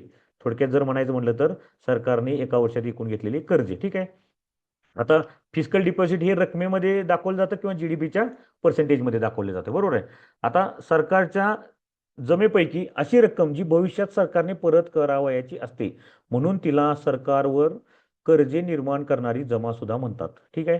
कारण ही दोन्ही कर्ज असेल किंवा इतर इतर देणी असली, ही दोन्ही सरकारला रिटर्न द्यावी लागतात, म्हणून याला काय म्हणायचं, डेप्ट क्रिएटिंग रिसिप्ट म्हणायचं. ठीक आहे. आला कन्सेप्ट लक्षात. फिस्कल डिपॉझिट म्हणजे काय, एका वर्षात सरकारने घेतलेले कर्ज म्हणजे फिस्कल डिपॉझिट. लक्षात ठेवा, सिंपल कन्सेप्ट आहे. रेव्हेन्यू डिपॉझिट आलं लक्षात, महसुली उत्पन्न मायनस महसुली खर्च. बरोबर आहे. महसुली उत्पन्न, बरोबर आहे, महसुली जमा मायनस महसुली खर्च म्हणजे काय झालं, रेव्हेन्यू डिपॉझिट. आणि फिस्कल डिपॉझिट म्हणजे काय, तर फक्त कर्ज, ह्यामध्ये कर्ज उभारणी असेल, हे तीन प्रकार आहेत मार्केट, म्हणजे इंटरनल बॉरोइंग असतील, एक्सटर्नल बॉरोइंग असेल, कोशागार हुंड्याची विक्री असतील त्यानुसार उभारलेली कर्ज असतील किंवा इतर देणी असतील. ठीक आहे. ह्याला म्हणायचं फिस्कल डिपॉझिट. ठीक आहे. हे कन्सेप्ट लक्षात ठेवा, प्रश्न विचारून गेलेला आहे याच्यावर. आता प्रायमरी डिपॉझिट बघा, एक वर्षापूर्वी लास्ट इयरलाच क्वेश्चन विचारलेला आहे. आता यामध्ये काय बघा, आता राजकोषीय तूट म्हणजे आपल्या लक्षात आलं निव्वळ कर्ज उभारणी. बरोबर आहे. निव्वळ कर्ज आपण जे उभारतो त्यातून घेतलेल्या कर्जावरील व्याज खर्च जर मायनस केला तर त्याला आपण काय म्हणायचं, प्रायमरी डिपॉझिट म्हणायचं. ठीक आहे. आता आपल्याला माहिती आहे, जेव्हा आपण एखाद्या बँकेचं कर्ज घेतो तर कर्जामध्ये काय असतं, प्रिन्सिपल असतं, इंटरेस्ट असतं. बरोबर आहे.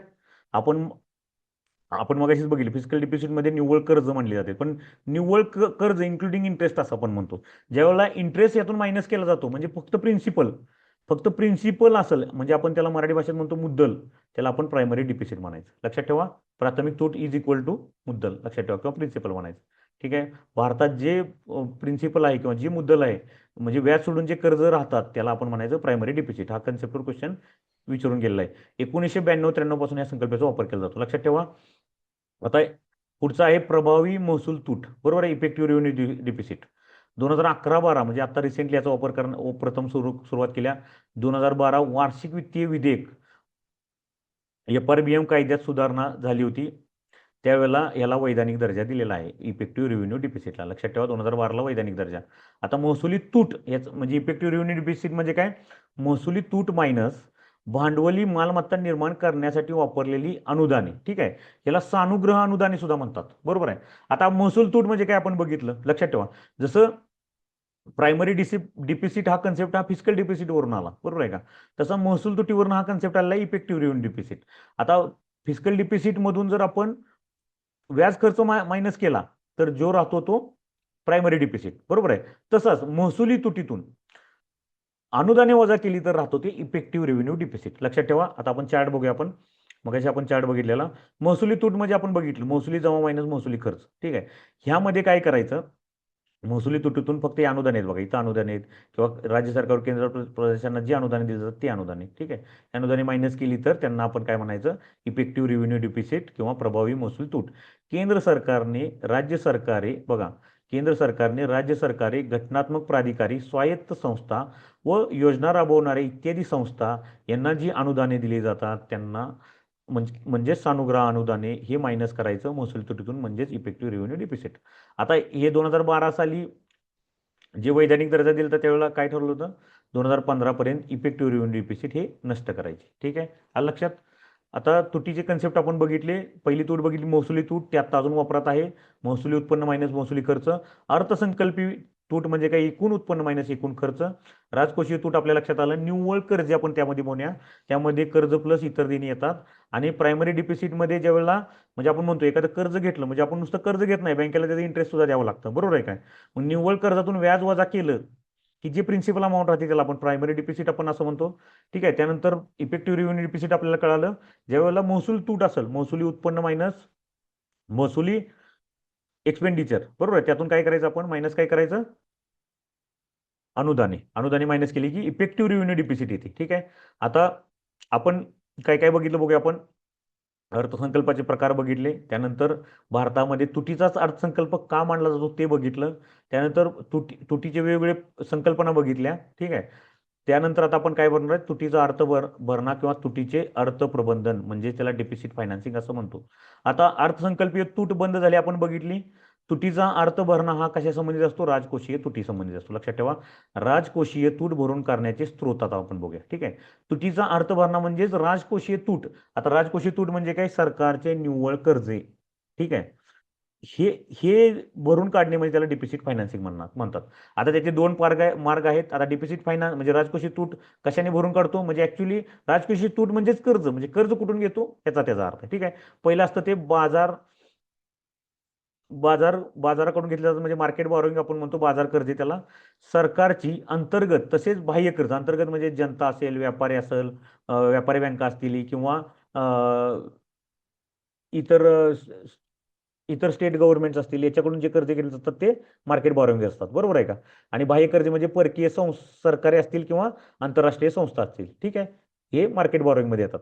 आता डिपॉझिट फायनान्सिंग बघूया. दोन मार्ग आपण बघितले, पहिला मार्केट बॉरोइंग आणि दुसरा डिपॉझिट फायनान्सिंग. यामध्ये काय करतं, सरकार आपले ट्रेजरी बिल किंवा बॉन्डचा वापर करून आरबीआय कडून कर्ज घेतात. बरोबर आहे. मग आरबीआय काय करतं, नवीन चलन छापून त्यांना देते. ठीक आहे. याचा सध्या वापर करत नाही, लक्षात ठेवा.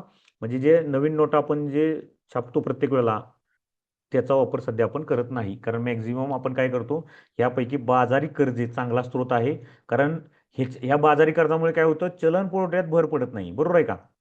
त्यामुळे बाजारी कर्जे म्हणजे जे मार्केट बॉरोइंग आहे ना, त्याला सगळ्यात चांगला स्रोत मानला जातो डिपॉझिट फायनान्सिंगचा. कारण काय होतंय, ज्यावेळेला डिपॉझिट फायनान्सिंग म्हणजे तुटीचा अर्थ भरणा केला जातो, म्हणजे चलन पुरवठा वाढवून, तर काय मॅक्झिमम चान्सेस काय असतात, चलन वाढ होण्याचे चान्सेस असतात. लक्षात ठेवा. त्यामुळे शक्यतो गव्हर्नमेंट कर्जेच घेतात आरबीआयला. नाही तर आपण काय म्हणेन की कर्ज घेण्यापेक्षा, इंटरेस्ट भरण्यापेक्षा आरबीआयला आपण नोटा छापायला लावूया. नोटा छापणे म्हणजेच काय असतं, फुकटची चलनवाढ असते. लक्षात ठेवा. त्यामुळं गव्हर्नमेंट शक्यतो नोटा छापणे किंवा आरबीआयला नोटा छापू देत नाही. बरोबर आहे. भारताच्या संदर्भात तुटीचा अर्थ भरणा म्हणजेच नवीन नोटा प्रचलित करणे म्हणजे चलन पुरवठा. बरोबर आहे का. मात्र फिस्कल डिपॉझिट भरून काढण्यासाठी भारत काय करते, बाजार कर्जे किंवा इतर देणी वापर जास्तीत जास्त करते. लक्षात ठेवा. भारताच्या संदर्भात जर तुटीचा अर्थ भरणा जर म्हटलं, डिपॉझिट फायनान्सिंग काय असतंय, नवीन नोटा प्रचलित आणणे. पण शक्यतो ह्या मार्गाचा गव्हर्नमेंट वापर करत नाही. गव्हर्नमेंट कुठल्या मार्गात करतं, बाजारातून कर्जे घेतं किंवा इतर देणी जे आपण प्रोव्हिडंट फंड वगैरे पब्लिक अकाउंट ऑफ इंडियामध्ये असतात ते. ठीक आहे. आता तुटीच्या अर्थ भरणाचे दुष्परिणाम बघा. डिपॉझिट फायनान्सिंगचे दुष्परिणाम आपण बघूया. सरकारी खर्चात काय होणार आहे, प्रचंड वाढ होणार आहे. नोटा छापले की सरकार खर्च पण तसा करणार. चलनवाढ भाव वाढ होणार आहे. सक्तीची बचत, लोक आता चलनवाढ भाव वाढ झाली की सक्तीची बचत करतात. खाजगी गुंतवणूक हे संरचनेत बदलतात, म्हणजे चैनीच्या किंवा अनुत्पादक बाबीकडे गुंतवणूक जास्त होती. ठीक आहे. आणि बँकांची पतनिर्मिती वाढते, म्हणजे बँकांना फायदा आहे. अर्थ भरण्याचा मर्यादित वापर जर केला आपण, तर काय होणार, अर्थव्यवस्थेत चालना मिळणार, उत्पादन वाढ किंवा रोजगार वाढ होणार. बरोबर आहे. तुटीचा अर्थ भरणा मूलभूत रित्या भाववाढ घडवून आणणारा, म्हणजेच त्याला इंट्रिन्सिकली इन्फ्लेशनरी असतात. यावर आपण योग्य नियंत्रण करणे आवश्यक असते. म्हणून मर्यादित वापरच करायचा असतो. सेकंड हायर प्लॅनमध्ये BR शोनाय तुटीच्या अर्थ भरण्यास काय शब्द वापरलेला आहे, तर अग्निप्रमाणे उत्तम नोकर मात्र द्रष्ट मालक. लक्षात ठेवा. अग्निप्रमाणे उत्तम नोकर मात्र द्रष्ट मालक. कारण काय आहे, एक ठराविक प्रमाणात जर आपण तुटीचा अर्थ भरण्याचा वापर केला तर आपल्याला त्याचा फायदा आहे, नाहीतर ते भाववाढ म्हणून हे घातक ठरू शकतं आपल्या अर्थव्यवस्थेसाठी. ठीक आहे. हे समजलं. तुटीचा अर्थ भरणा आपण बघितला. ठीक आहे. त्यामध्ये कुठल्या कुठल्या प्रकारे आपण तुटीचा अर्थ भरणा करतो. पहिला आहे मार्केट बॉरोइंग, दुसरा आहे डिपॉझिट फायनान्सिंग. तर सगळ्यात बेस्ट कुठला, मार्केट बॉरोइंग. बरोबर आहे. कर्ज घेतो म्हणजे ह्या तर सरकारकडे जनतेने दिलेल्याच ठेवी असतात. बरोबर आहे. आणि कर्ज म्हणजे काय, एकतर आतून घेतं किंवा बाहेरून घेतं. या दोन्हीचा वापर करणं म्हणजे योग्य आहे. लक्षात ठेवा. आता आपण FRBM ऍक्ट बघणार आहोत. दरवर्षी 1 किंवा 2 क्वेश्चन ह्या ऍक्टवर विचारलेलेच आहेत. ठीक आहे. सगळे मी जो आता सेशन घेईन त्याच्यामध्ये सगळं बऱ्यापैकी कन्सेप्ट कव्हर केलेला आहे. आता FRBM ऍक्ट बघूया आपण, 2003चा आहे. Fiscal deficit and revenue deficit कमी करण्यासाठी सरकारने कायद्याने बंधन आणली, म्हणजेच हा FRBM ऍक्ट. म्हणजे आतापर्यंत काय केलं होतं, 2003 पर्यंत सरकार मोरली बघत होतं, पण आता कायदाच काढला सरकारने की आता आपल्याला ह्या दोन त्रुटी कमी करणं इम्पॉर्टंट आहे, फिस्कल डिफिसिट आणि रेव्हेन्यू डिफिसिट. तोच कुठला? FRBM act. ठीक आहे, त्याची अंमलबजावणी 5 जुलै 2004 रोजी झाली. लक्षात ठेवा, पाठ ठेवा, ऍक्ट आहे 2003चा, अंमलबजावणी 5 जुलै 2004 रोजी झाली. सरकारवर त्यावेळेला कोणती पुढील दोन बंधने होते? मार्च 2009 पर्यंत महसुली तूट शून्यावर आणणे आणि फिस्कल डिफिसिट 3% कमी आणणे. बरोबर आहे, रेव्हेन्यू डिफिसिट शून्यावर आणि फिस्कल डिफिसिट 3%. आता 2004ला विजय केळकर कमिटी आहे बघा, याच्यावर पण आयोगाने क्वेश्चन विचारलेला आहे. कार्यगट त्यानं अहवाल दिला, त्याने FRBM नियम 2004 केले. त्यामध्ये असे टार्गेट दिले होते की 2004-5 पासून प्रत्येक वर्षाच्या शेवटी महसुली तूट GDPच्या 0.5% किंवा अधिक टक्क्याने कमी करणे, दरवर्षीचं टार्गेट दिलेलं आहे. ठीक आहे, हे लॉंग टर्म आपण टार्गेट ठेवलं होतं. 2009 पर्यंत बाबा रेव्हेन्यू डिफिसिट शून्यावर आणायची आणि 2009 पर्यंत फिस्कल डिफिसिट 3% कमी आणायचे. पण यांनी काय केलं तर इयरली टार्गेट दिली की 2004-5 पासून काय करा बाबा, महसूल तूट तुम्ही 0.5% दरवर्षी कमी आणा किंवा ह्याच्यापेक्षा अधिक टक्क्याने कमी करा आणि फिस्कल डिफिसिट 0.3% किंवा याच्यापेक्षा अधिक टक्क्यानं. ठीक आहे, कारण आपल्याला महसूल डिफिसिट शून्य करायचे आहे 2009 पर्यंत आणि फिस्कल डिफिसिट 2009 पर्यंत 3% आणायचं आहे. ठीक आहे, आता FRBM ऍक्ट विषयी वैशिष्ट्य बघा. आता बघा, या वैशिष्ट्यावर सुद्धा क्वेश्चन विचारलाय आयोगाने. एक 4 स्टेटमेंट दिलेत आणि FRBM ऍक्टचे वैशिष्ट्ये कोणते आहेत ते सांगा. तर त्याचं उत्तर ऑल ऑफ द अबव होतं. आता बघूया आपण काय FRBM ऍक्टचे निर्धारित लक्ष्यापेक्षा जास्त तूट केवळ राष्ट्रीय सुरक्षा, नैसर्गिक आपत्ती किंवा केंद्र सरकारने निर्दिष्ट केलेल्या अन्य आपत्कालीन परिस्थितीमध्येच आपण करू शकतो. आता आपण हे जे टार्गेट ठेवलंय का नाही, ह्याच्यापेक्षा जर टार्गेट जर अचीव नाही झालं तर त्याला फक्त तुम्ही कारण याचं देऊ शकता की राष्ट्रीय सुरक्षेमुळे झालं नाही किंवा नैसर्गिक आपत्ती आली होती किंवा केंद्र सरकारनं असं एखादा काहीतरी आपत्कालीन परिस्थिती डिक्लेअर केली असेल. ठीक आहे, त्यावेळेलाच तुम्ही एक्सक्यूज मिळेल, म्हणजे ह्याला एक्सक्यूज दिलेला आहे. ठीक आहे, सरकारने रोख पैशाच्या जमेपेक्षा अधिक होणारा ही रोख पैशाचा खर्च भागवण्यासाठी आवश्यक अग्रिम राशी वगळता केंद्र सरकारने RBI कडून कर्ज घेऊ नये. बरोबर आहे का? म्हणजे सगळ्यात शेवटी हा RBI कडून कर्जाचा ऑप्शन घ्यावा. आपण आधीच बघितलं की मॅक्झिमम आपण बाहेरून किंवा आपले जे स्मॉल सेव्हिंग वगैरे असतात त्याचा वापर करावा. RBI कडून कर्ज हे शेवटला घ्यावेत असं त्यांचं म्हणणं आहे. RBIने केंद्र सरकारच्या रोख्यांचे प्राथमिक इश्यू खरेदी करू नये. RBIला पण सांगितलं बाबा तू केंद्र सरकारचे जे रोखे आहेत, बरोबर आहे, बॉन्ड्स आहेत, त्याचे प्राथमिक म्हणजे पहिल्यांदाच तुम्ही परचेस नका करू. ठीक आहे, म्हणजे काय झालं, पहिल्यांदा RBI परचेस करणार म्हणजेच परत तेच झालं, RBI कर्ज देणार, RBI नोटा छापणार. बरोबर आहे, आणि सरकारकडून ती बॉन्ड्स खरेदी करणार म्हणजेच नोटा छापून सरकारला पैसे देणार. हे सुद्धा चुकीचं आहे, त्यामुळं याच्यावर सुद्धा बंधन आणलं. सरकारने राजकोषीय व्यवहारांमध्ये अधिक पारदर्शकता आणावी, ट्रान्सपरन्सी. ठीक आहे, जे स्टेट असेल किंवा सेंट्रल गव्हर्नमेंट दोघांनी पण पारदर्शकता आणली पाहिजे. केंद्र सरकारने संसदेच्या दोन्ही सभागृहासमोर दरवर्षी पुढील 3 विवरणपत्रे मांडावीत. कोणते कोणते आहेत? यामध्ये मध्यावधी राजकोषीय धोरण विवरण. ठीक आहे, ह्यामध्ये त्यानंतर दुसरा आहे राजकोषीय धोरण डावपेच विवरण आणि तिसरा आहे स्थूलशास्त्रीय आराखडा विवरण. ठीक आहे, एक सिंपल कन्सेप्ट बघून घ्या. फक्त आतापर्यंतचे क्वेश्चन काय विचारले? FRBM act विचारलाय, Vijay Kelkar committee विचारलाय, हे टार्गेट विचारले आहेत. ठीक आहे, त्यानंतर हे वैशिष्ट्यावर क्वेश्चन विचारला आहे. त्यानंतर FRBM ऍक्ट कुठल्या राज्यात पहिल्यांदा कर्नाटक आहे, कुठल्या राज्यात पहिल्यांदा लागू करण्यात आला, किंवा FRBM ऍक्ट यायच्या आधी कुठल्या राज्याने लागू केला, तर ते कर्नाटक आहे. ठीक आहे, त्याचा क्रम लक्षात ठेवा. त्यानंतर हे 3 विवरणपत्रे असतात. मध्यावधी राजकोषीय धोरण विवरण, यामध्ये काय असतो, राजकोषीय निर्देशकासाठी साध्य करायचे 3 लक्ष्य असतात, म्हणजे रोलिंग टार्गेट यात दिलेले असतात. महसुली कर्ज किंवा महसुली जमेतून शाश्वत आधारावर भागवतील याचे येईल का असे परीक्षण यामध्ये करण्यात आलेलं असतं. आणि बाजार कर्ज व इतर भांडवल जमा किती कार्यक्षम, म्हणजे आता आपण काय म्हटलं की तुम्ही बाजार कर्ज घ्या किंवा इतर भांडवली जमा तुम्ही वापरा, म्हणजे RBI कडून लोन घेण्यापेक्षा ह्या 2 गोष्टीचा वापर करा, तर ह्याचा किती कार्यक्षमतेने वापर होईल ह्याचं सुद्धा परीक्षण याच्यामध्ये केलं जातं. आणि दुसरं आहे राजकोषीय धोरण डावपच. यामध्ये सरकारने राजकोषीय अग्रक्रम दिलेले असतात, तसेच सध्याच्या धोरणाचे परीक्षण व राजकोषीय उपायामध्ये काही बदल केले असल्यास त्याची कारणे दिलेली असतात याच्यामध्ये. आणि त्यानंतर शेवटचा आहे अर्थशास्त्रीय आराखडा विवरण. GDPच्या वाढीचा दर, केंद्र सरकारचे राजकोषीय संतुलन आणि बाह्य संतुलन याबाबत भारतीय अर्थव्यवस्थेचा संभाव्य प्रगतीचे मूल्यांकन यामध्ये केलं जातं. ठीक आहे, जनरल रीडिंग करून घ्या याच्याविषयी, हे काही जास्त डिटेलमध्ये बघण्याची गरज नाही आहे.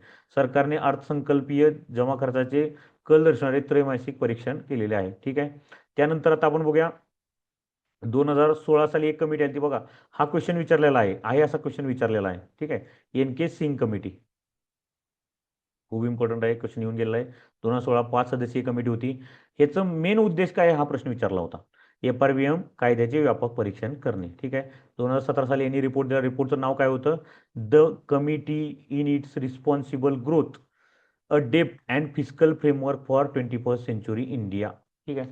हा रिपोर्टचं नाव लक्षात ठेवा. फक्त आतापर्यंत क्वेश्चन हाच विचारलाय की एन के सिंग कमिटी कशा संबंधित होते. ठीक आहे. आता यांनी सुद्धा टार्गेट दिलं की यांनी काय दिले? तीन तीन तीन टार्गेट तीन तीन संबंधित टार्गेट दिले. यामध्ये 2017 आणि 2023. 2017 साली काय? 2016ची कमिटी आहे. ठीक आहे. कर्ज GDP गुणोत्तर जी 49.4% आहे. ठीक आहे. ते कितीपर्यंत? 2023 पर्यंत 38.7% कमी आणा. राजकोषीय तूट जे 2017 साली 3.5 आहे ते 2.5 पर्यंत कमी आणा. आणि महसुली तूट जे 2.3 आहे ते 0.8 पर्यंत कमी आणा. ठीक आहे. हे एन के सिंग कमिटी लक्षात ठेवा. यांनी सुद्धा हे टार्गेट दिलेले आहेत. ठीक आहे. FRBM कायद्या संबंधित असतात. आता एक्सपेंडिचर मॅनेजमेंट कमिशन हे खर्च व्यवस्थापन आयोग स्थापन केला होता ऑगस्ट 2014ला विमल जालन यांच्या अंडर. ठीक आहे. अध्यक्ष होते सुमित बोस आणि सुबीर गोकर्ण. हे विमल जालन आपल्याला माहिती आहे RBIचे माजी गव्हर्नर आहेत. ठीक आहे. सुमित बोस आणि सुधीर गोकर्ण. ठीक आहे. हे अदर मेंबर्स आहेत. सरकारच्या खर्च सुधारण्याच्या विविध बाजूंचे परीक्षण करून तो कमी करणे. म्हणजे आपला सरकारचा जो खर्च आहे ना त्याचे विविध बाजूंचा अभ्यास करायचा आणि तो कसा कमी करेल याच्यासाठी कुठली कमिटी नेमली होती? तर विमल जालन अध्यक्ष असलेली खर्च व्यवस्थापन आयोग होता. ठीक आहे. तर हे लक्षात ठेवा. सिंपल कन्सेप्ट आहेत. आपण बजेट, कारण काय होणार आहे, आपण या वर्षीचं बजेट नेक्स्ट सेशन जे आपण घेणार आहे ना, या वर्षीचं बजेट आपण घेणार आहे. बरोबर आहे का? त्यामुळे बेसिक जे बजेट आहे किंवा बजेट म्हणजे काय, बजेटमध्ये काय काय गोष्टी असतात किंवा कपात म्हणजे काय, कपातीमध्ये टाईप काय असतात, त्या गिलेटोन म्हणजे काय, बजेटची प्रोसिजर काय असते, अर्थसंकल्प मंजूर, मनी बिल म्हणजे काय. ठीक आहे. कन्सॉलिडेटेड फंड आपण बघितला किंवा केंद्र सरकारचे कोणते 3 निधी आहेत, हे धनविधेयक म्हणजे मनी बिल विषयी आपण डिटेलमध्ये बघितलं. ठीक आहे. त्यानंतर अर्थसंकल्पाची रचनामध्ये काय काय आहे, महसुली अर्थसंकल्प म्हणजे काय, भांडवली अर्थसंकल्प म्हणजे काय, आता ह्याच्यावर एकूण उत्पन्न म्हणजे काय, एकूण खर्च म्हणजे काय, हे आपण बघितलं. त्यानंतर अर्थसंकल्पाचे प्रकार बघितले. समतोल अर्थसंकल्प असेल, शिल्की किंवा अधिक्याचा अर्थसंकल्प असेल. बरोबर आहे का? त्यानंतर तुटीचा अर्थसंकल्प असेल ते बघितलं आपण. त्यानंतर भारतासाठी विकसनशील देशात आपण काय करतो, तुटीचाच अर्थसंकल्प का मांडला जातो त्याचे रिझन्स बघितले. ठीक आहे. आता तुटीच्या संकल्पामध्ये महसूल तूट म्हणजे काय, त्यामध्ये महसूल उत्पन्न मायनस महसुली खर्च ही एक. त्यानंतर फिजिकल डिपॉझिट म्हणजे काय, एकूण सरकारची कर्ज म्हणजे फिजिकल डिपॉझिट. त्यानंतर प्रायमरी डिपॉझिट म्हणजे काय, निव्वळ प्रिन्सिपल किंवा मुद्दल म्हणजेच primary deposit. Effective revenue deposit ज्यावेळेला आपण काय करतो, महसूल तुटीतून अनुदाने मायनस केली तर इफेक्टिव्ह रेव्हेन्यू डिपॉझिट. त्यानंतर डिपॉझिट फायनान्सिंग म्हणजे काय आपण बघितलं. डिपॉझिट फायनान्सिंग म्हणजे राजकोषीय तूट कमी करणं थोडक्यात. त्यासाठी 2 मार्ग बघितले, एक बारोईंग बघितला, दुसरा फायनान्सिंग बघितला. त्यामध्ये सगळ्यात उत्तम मार्ग कुठला? बारोईंग. कारण याचा पहिल्यांदा वापर करायचा. इथून जर डिपॉझिट फायनान्सिंग कंट्रोल नाही झालं तर शेवट दुसरा पर्याय हा वापरायचा. ठीक आहे. त्यानंतर त्याचे दुष्परिणाम बघितले तुटीच्या अर्थ भरण्याचे. ठीक आहे. त्यानंतर FRBM ऍक्ट बघितला. FRBM ऍक्ट विषयी आपण डिटेल बघितलं की कधीपासून लागू झाला, ऍक्ट कितीचा आहे, 2004. ठीक आहे. कुठले कुठले बंधन असतात, फिजिकल डिपॉझिट आणि रेव्हेन्यू डिपॉझिट संबंधितच असतात. ठीक आहे. FRBM ऍक्टचे वैशिष्ट्य आपण बघितले. ठीक आहे. हे आपण आतापर्यंत बजेटचे बेसिक्स बजेट आपण बघितले. तर बजेट बेसिक्सचा सेकंड पार्ट आपण चालू करूया. ठीक आहे. आता अर्थसंकल्पाचे प्रमुख रूपे बघूया काय काय. एक प्रारंभिक अर्थसंकल्प आहे, ट्रॅडिशनल बजेट आहे. ठीक आहे. आणि दुसरा आहे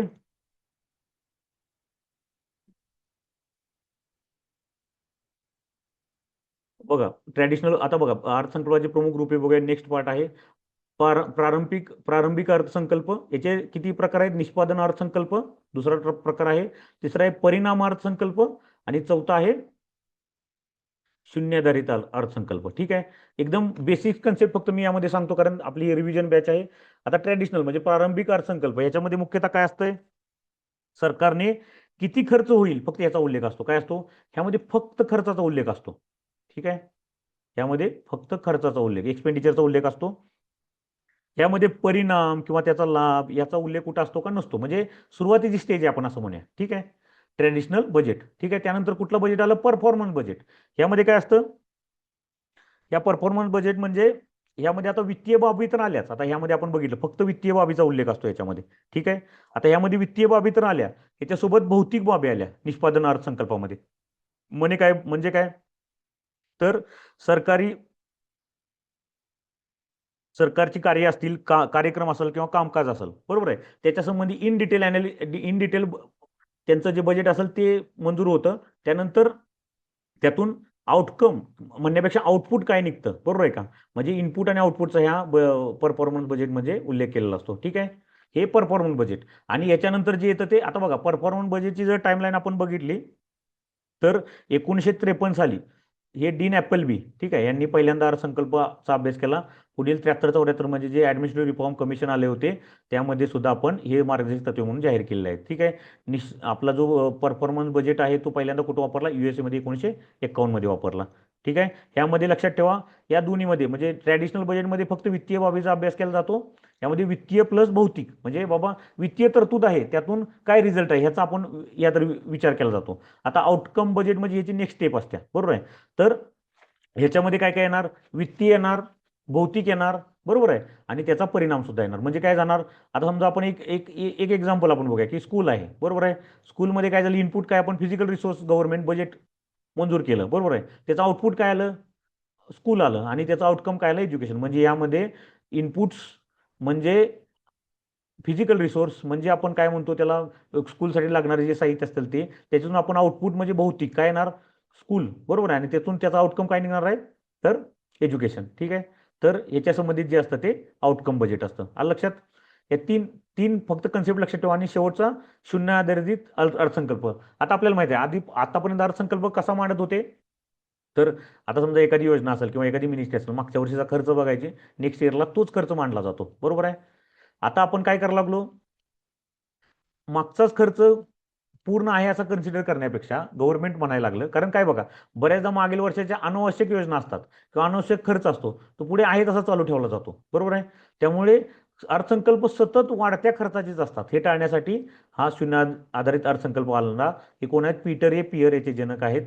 ठीक आहे, यामध्ये काय केलं जातो, तर प्रत्येक मिनिस्ट्रीसाठी आधारच शून्य मांडायचा, मागच्या काही विचारच करायचा नाही, असा त्याचा अर्थ असतो. म्हणजे शून्यापासून ही सुरुवात असते. आता याच्यावर टीका काय झाली, आधार हा शून्य असू शकत नाही, काही तर सुरुवातीला एक अंदाज आपण ठेवावाच लागतो. सामाजिक न्याय किंवा समाज कल्याण या तत्वाकडे दुर्लक्ष होण्याची शक्यता असते, कारण प्रत्येक वेळेला नवीन विचार करायचा म्हणजे जरा न्याय होणार नाही असं त्यांचं म्हणणं आहे. आतापर्यंत आपल्याला माहिती आहे पीटर पियर याने संकल्पना सर्वप्रथम अमेरिकेत मांडला. ठीक आहे, ते जॉर्जिया राज्यात जिमी कार्टर, ठीक आहे, तत्कालीन गव्हर्नर होते त्यावेळेला मांडलेला आहे. ठीक आहे, सरकार भारतामध्ये 1983 साली सर्वप्रथम विज्ञान व तंत्रज्ञान विभागासाठी हा शून्य आधारित अर्थसंकल्प मांडला गेला. वित्त मंत्रालयाने जे आठवं फायनान्स कमिशन होतं त्याच्या 10 जुलै 1986 यावेळेला शून्याधारित अर्थसंकल्पासाठी मार्गदर्शक तत्त्वे जाहीर केले. ठीक आहे, आणि 1987-88 पासून हे आपण 1 कोटीपेक्षा जिथं जास्त खर्च आहे ना तिथं हा शून्याधारित अर्थसंकल्प लागू केला.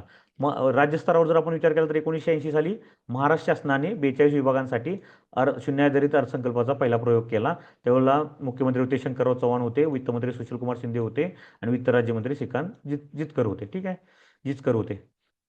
त्यानंतर महाराष्ट्र पहिल्यांदा, त्यानंतर कर्नाटक व आंध्र प्रदेश. लक्षात ठेवा, इम्पॉर्टंट कन्सेप्ट. आता जेंडर बजेट म्हणजे काय आहे, जेंडर बजेटवर सुद्धा क्वेश्चन येऊन गेलेला आहे आयोगानं. बघा, सिंपल कन्सेप्ट आहे. याच्यामध्ये वेगळा अर्थसंकल्प असतो का, नसतो. तर महिलांच्या ज्या स्कीम्स असतात किंवा एम्पॉवरमेंट असेल किंवा काय असेल त्यासंबंधी सेपरेट तरतूद करायची म्हणजेच जेंडर बजेट. ठीक आहे, जेंडर बजेट पण लक्षात ठेवा. यामध्ये काय नाही, फक्त कन्सेप्च्युअल क्लॅरिटी इम्पॉर्टंट आहे. बरं, यावर्षी जे जेंडर जेंडर बजेट आपण ना बजेट शिकवताना इन डिटेल बघणार आहोत. वुमेन रिलेटेड ज्या ज्या स्कीम असेल त्यावेळेला किती किती खर्च केलाय ना हे इन डिटेल. कारण 50% वेटेज हे ना ह्या वर्षीच्या बजेट किंवा ह्या वर्षीचा जो इकॉनॉमिक सर्वे ना त्याच्या डाटावर गेलं. फक्त हे कन्सेप्ट समजून घ्या. ठीक आहे, आता सार्वजनिक खर्च त्याची वाढ किंवा कारणे बघूया आपण काय आहेत. सार्वजनिक खर्चाची वाढ सरकारने आपल्या अर्थसंकल्पात दिलेले पुढील आर्थिक वर्षात करावयाच्या खर्चाचे विवरण म्हणजे नेक्स्ट इयरमध्ये जे खर्च करतात त्याला सार्वजनिक खर्च म्हणतात, बरोबर आहे. त्यामध्ये काय असतं, आता आपल्याला माहिती आहे वेगनरने एक नियम मांडला. आपण वेगनरचा नियम बघूया, बरोबर आहे. सार्वजनिक खर्च म्हणजे काय, आपण पुढच्या वर्षात जो खर्च करणार तो खर्च म्हणजे सार्वजनिक खर्च. वेगनर काय म्हणतो, सार्वजनिक खर्च व आर्थिक विकास यामध्ये कारण संबंध आढळतो, बरोबर आहे. याच्या नियमानुसार आर्थिक विकासाच्या प्रक्रियेदरम्यान सार्वजनिक खर्च दरडोई राष्ट्रीय उत्पन्नाच्या तुलनेत अधिक वेगाने वाढतो. ठीक आहे, बरोबर आहे. राष्ट्रीय जसं उत्पन्न वाढेल तसं खर्च सुद्धा वाढतो. हे आपल्याला सुद्धा तत्व ऍप्लिकेबल होतं. जसं आपलं उत्पन्न वाढतं तसं आपण सुद्धा जास्त खर्च करतो. दुसऱ्या भाषेत जर सांगायचं म्हटलं तर सार्वजनिक खर्चाच्या बाबतीत मागणीची उत्पन्न लवचिकता 1 पेक्षा अधिक असते, बरोबर आहे.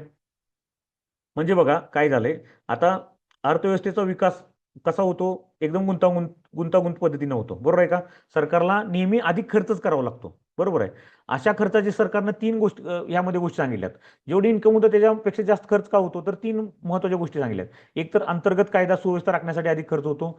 भौतिक मालमत्तेच्या उत्पादनासाठी, बरोबर आहे, म्हणजे पायाभूत सुविधा असतील त्यासाठी असेल, किंवा सामाजिक सेवा असेल, किंवा जे स्कीम्स वगैरे असतात त्याच्या संबंधित जर असेल तर त्याच्या संबंधी आपल्याला खर्च जास्त करावा लागतो. आता भारतात सार्वजनिक खर्च वाढण्याची काही साधारण कारणे आहेत. कल्याणकारी योजना आपल्याला माहिती आहे सगळ्यात जास्त आहे. संरक्षणावर वाढता खर्च आहे. शहरीकरणाच्या समस्या आहे. कृषी उद्योग असेल, प्रशासकीय यंत्रणा किंवा कर्मचाऱ्यांचा पगार व पेन्शनवरील वाढता खर्च असेल, पायाभूत सुविधांवरील वाढता खर्च असेल, अनुदानांवरील वाढता खर्च असेल, तुटीचा अर्थसंकल्पामुळे वाढणाऱ्या कर्जाचे व व्याजाचे प्रमाण असेल. ठीक आहे. याला आपण काय म्हणतो, सार्वजनिक खर्च. ह्याचे वाढ आणि कारणे आपण बघितले, वेगनाच्या नियमानुसार आपण ते थोडक्यात बघितले आहे, लक्षात ठेवा. त्यानंतर आता सार्वजनिक कर्ज बघा. आता कर्जामध्ये आपण बघितलेलं आहे, यामध्ये आता दोन प्रकार असतात. दोन म्हणजे काय असतं, सरकारी कर्ज, त्यामध्ये सार्वजनिक कर्ज प्लस इतर देणे. सार्वजनिक कर्जामध्ये आपण काय बघितले, अंतर्गत कर्ज आणि बाह्य कर्ज, बरोबर आहे. अंतर्गत म्हणजे आरबीआय असेल किंवा काय असेल त्यांच्याकडून घेतलेले कर्ज असतील, किंवा बाह्य कर्ज म्हणजे काय, फॉरेन गव्हर्नमेंट असेल, किंवा आपल्या ज्या फॉरेन इन्स्टिट्यूट्स असतात, वर्ल्ड बँक, IMF वगैरे असतात त्याच्याकडून घेतलेले कर्ज असतात. ठीक आहे. आणि इतर देणी म्हणजे आपण बघितले पब्लिक अकाउंट ऑफ इंडियामध्ये जे जे देणी असतात ते असतात. ठीक आहे. इंटरनल डेप्ट आपण बघूया काय काय आहे. मार्केट बॉरोइंग यामध्ये येतात. शॉर्ट टर्म बॉरोइंग असतात, रिझर्व्ह बँक, व्यापार बँक यांच्याकडून घेतलेले असतात ट्रेजरी बिल विकून. ठीक आहे. इतर मध्यम दीर्घकालीन कर्जामध्ये काय येतात, तर रिझर्व्ह बँक, व्यापार बँका इत्यादींना विकलेले मध्यम व दीर्घकालीन सरकारी रोखे येतात. ठीक आहे. आणि बाह्य कर्जामध्ये काय असतं, यामध्ये परकीय सरकारी किंवा आंतरराष्ट्रीय संस्थाकडून, आणि इतर देणीमध्ये आपण बघितलेलं आहे. पब्लिक अकाउंट ऑफ इंडियामध्ये म्हणजे बाबा आपण KVB बघितलं, नॅशनल सेव्हिंग सर्टिफिकेट्स बघितले, प्रोव्हिडंट फंड बघितला, हे याच्यामध्ये येतं. ठीक आहे. आता आपण शेवटचा टॉपिक बघणार आहे, लेखा व लेखापरीक्षण. ठीक आहे. आता हे अर्थसंकल्प जो आपण बघतोय त्याच्या शेवटच्या टप्प्यामध्ये आलोय. लक्षात ठेवा, अर्थसंकल्पाचा शेव. आता आतापर्यंत काय बघितलं, अर्थसंकल्प मंजूर झाला, बरोबर आहे. प्रत्येक त्याच्यानुसार आपण त्याचे डिफिसिट किंवा ज्या ज्या डेव्हलपमेंट आहेत ते बघितली, बरोबर आहे. आता आपण काय करणार आहे, त्याचं ऑडिटिंग कसं होतं ते बघूया आपण. ठीक आहे. आता आपल्याला माहित आहे पॉलिटीमध्ये सुद्धा हा पार्ट कव्हर होतोय, त्यामुळे मी एक थोडक्यात जनरल आयडिया देऊ, कारण याच्यानंतरच आपल्याला हे बजेट किंवा इकॉनॉमिक सर्व्हे हे आकडेवारी वगैरे समजणार आहे. ठीक आहे. त्यानंतर कम कम आता आपण बघूया कॅग. ठीक आहे. लेखा व लेखापरीक्षण. आता लेखा म्हणजे काय, लेखा म्हणजे जमा व खर्च. लेखापरीक्षण म्हणजे काय, जमा खर्चाची तपासणी म्हणजेच लेखापरीक्षण. ठीक आहे. लेखा व लेखापरीक्षणात सरकारी जमा खर्च लिहिण्यासाठी वापरल्या जाणाऱ्या लेखासंबंधीचे नियम व जमा खर्चाच्या वेळी वेळोवेळी तपासणी करण्यासाठी निर्माण केलेली यंत्रणा यांचा समावेश असतो. त्यामध्ये काय किती घटक असतात, तर तीन घटक असतात. एक असतो कॅग, बरोबर आहे, भारताचा नियंत्रण व महालेखा परिषद. दुसरा असतो कंट्रोलर जनरल ऑफ अकाउंट्स. ठीक आहे. तिसरा असतो लेखापरीक्षण व अर्थविषयक संसदीय समिती, असं तीन असतात. ठीक आहे. आता आपण कॅग बघूया. कॅग माहिती आहे आपल्याला, भारताचा नियंत्रण व हिशेब तपासणीस असे याला म्हटले जाते. कलम कोणता आहे, 148, बरोबर आहे. कॅग विषयी पण एक क्वेश्चन येऊन गेलेला आहे, लक्षात ठेवा. त्यामुळे हा सुद्धा पार्ट इम्पॉर्टंट आहे. कार्यकाल किती असतो, 6 वर्ष किंवा वयाची 65 वर्ष होईपर्यंत, दोन्हीपैकी जे आधी घडेल ते. यामध्ये पात्रता काय, एक्स्ट्रा पात्रता काय दिलेले आहेत, प्रदीर्घ प्रशासकीय कामाचा अनुभव असावा. दुसरा लेखी परीक्षण, तसेच आर्थिक किंवा वित्तीय व्यवहार याबाबतचे उत्तम ज्ञान असावे. बडतर्फी सर्वोच्च न्यायालयाच्या न्यायाधीशाप्रमाणे बडतर्फ केलं जातं. म्हणजे काय असतंय, संसदेच्या दोन्ही सभागृहात अशा आशयाचा ठराव त्या सभागृहाच्या एकूण सदस्य संख्येच्या बहुमताने किंवा जेवढे हजर असतात ना त्याच्या 2/3 बहुमताने. ठीक आहे. स्पेशल मेजॉरिटी आपण त्याला म्हणतो. म्हणजे एकूण जे सदस्य संख्या आहे संसदेची त्याच्या बहुमताने, किंवा जेवढे सदस्य हजर असतात त्याच्या 2/3 बहुमताने. ठीक आहे. त्यानंतर त्यागला पदावरून दूर करता येते. ठीक आहे. वेतन बघा, याला काढणी सुद्धा सर्वोच्च न्यायालयाच्या न्यायाधीशा बडतर्फ करतो, त्यानं त्या प्रकारेच असतात. तसेच वेतन सुद्धा सर्वोच्च न्यायालयाच्या न्यायाधीशप्रमाणेच असतात. ठीक आहे. आता सेवा शर्ती बघूया. कॅगचे अबाधित स्वातंत्र्य व निपक्षपातीपणा साध्य करण्यासाठी घटनेत पुढील व्यवस्था केली आहे. कॅगचे वेतन, सेवा शर्ती, पेन्शन, निवृत्ती व इत्यादी बाबीमध्ये त्यांना प्रतिकूल ठरतील असे कोणतेही बदल करता येणार नाही. त्यांच्या निवृत्तीनंतर तो केंद्र सरकार तसेच राज्य सरकारच्या खाली येणाऱ्या कोणत्याही पदासाठी पात्र ठरणार नाही. ठीक आहे. हे ट्रान्सपरन्सीसाठी ठेवलेलं आहे. आता कार्य बघूया, खूप महत्वाचं आहे. CAG CAG duties power and condition of services act 1971 अन्वये कॅगला दोन प्रकारची कार्य असतात. एक लेखी विषयक कार्य असतात आणि लेखा परीक्षण विषयक असतात. ठीक आहे. 1971च्या पूर्वी ही कामे भारत सरकार ऑडिट अँड अकाउंट आदेश 1936 अन्वये केली जात असे. मात्र 1976 मध्ये राष्ट्रपतींनी कॅग कडील लेखीविषयक, बघा, लेखीविषयक कार्य काढून घेतलेले आहे 1976 मध्ये. ठीक आहे. आणि त्यांच्याकडे फक्त आणि फक्त लेखा परीक्षणाचे कार्य दिलेले आहे. लक्षात ठेवा. लेखीविषयी काम, लेखी म्हणजे काय, जमा खर्च, आणि लेखापरीक्षण म्हणजे ह्या जमा खर्चाचा परीक्षण म्हणजे तपासणी करणे, तेवढंच फक्त आता काम ठेवलेलं आहे सेंट्रल गव्हर्नमेंटचं. मात्र राज्याच्या लेखीविषयक कार्य कॅगकडेच ठेवण्यात आलेले आहे. लक्षात ठेवा, राज्याचं जे लेखीविषयक कार्य आहे ते कॅगकडेच ठेवले. ठीक आहे. कॅगचे आता कार्य पुढील प्रमाणे बघूया आपण. भारताच्या राज्य सरकारच्या तसेच विधानसभेच्या, बघा, भारत राज्य तसेच विधानसभा असलेल्या युनियन टेरिटरीचा संचित निधीतून झालेल्या खर्चाचा तपासणी अहवाल तयार करणे, तसेच हा खर्च कायद्याने ठरवून दिल्याप्रमाणे झाला आहे की नाही ते बघणे. केंद्र सरकारच्या जमा खर्चाचा अहवाल कॅग राष्ट्रपतीला सादर करतात. राष्ट्रपती तो संसदेत मांडण्याचे घडवून आणतात.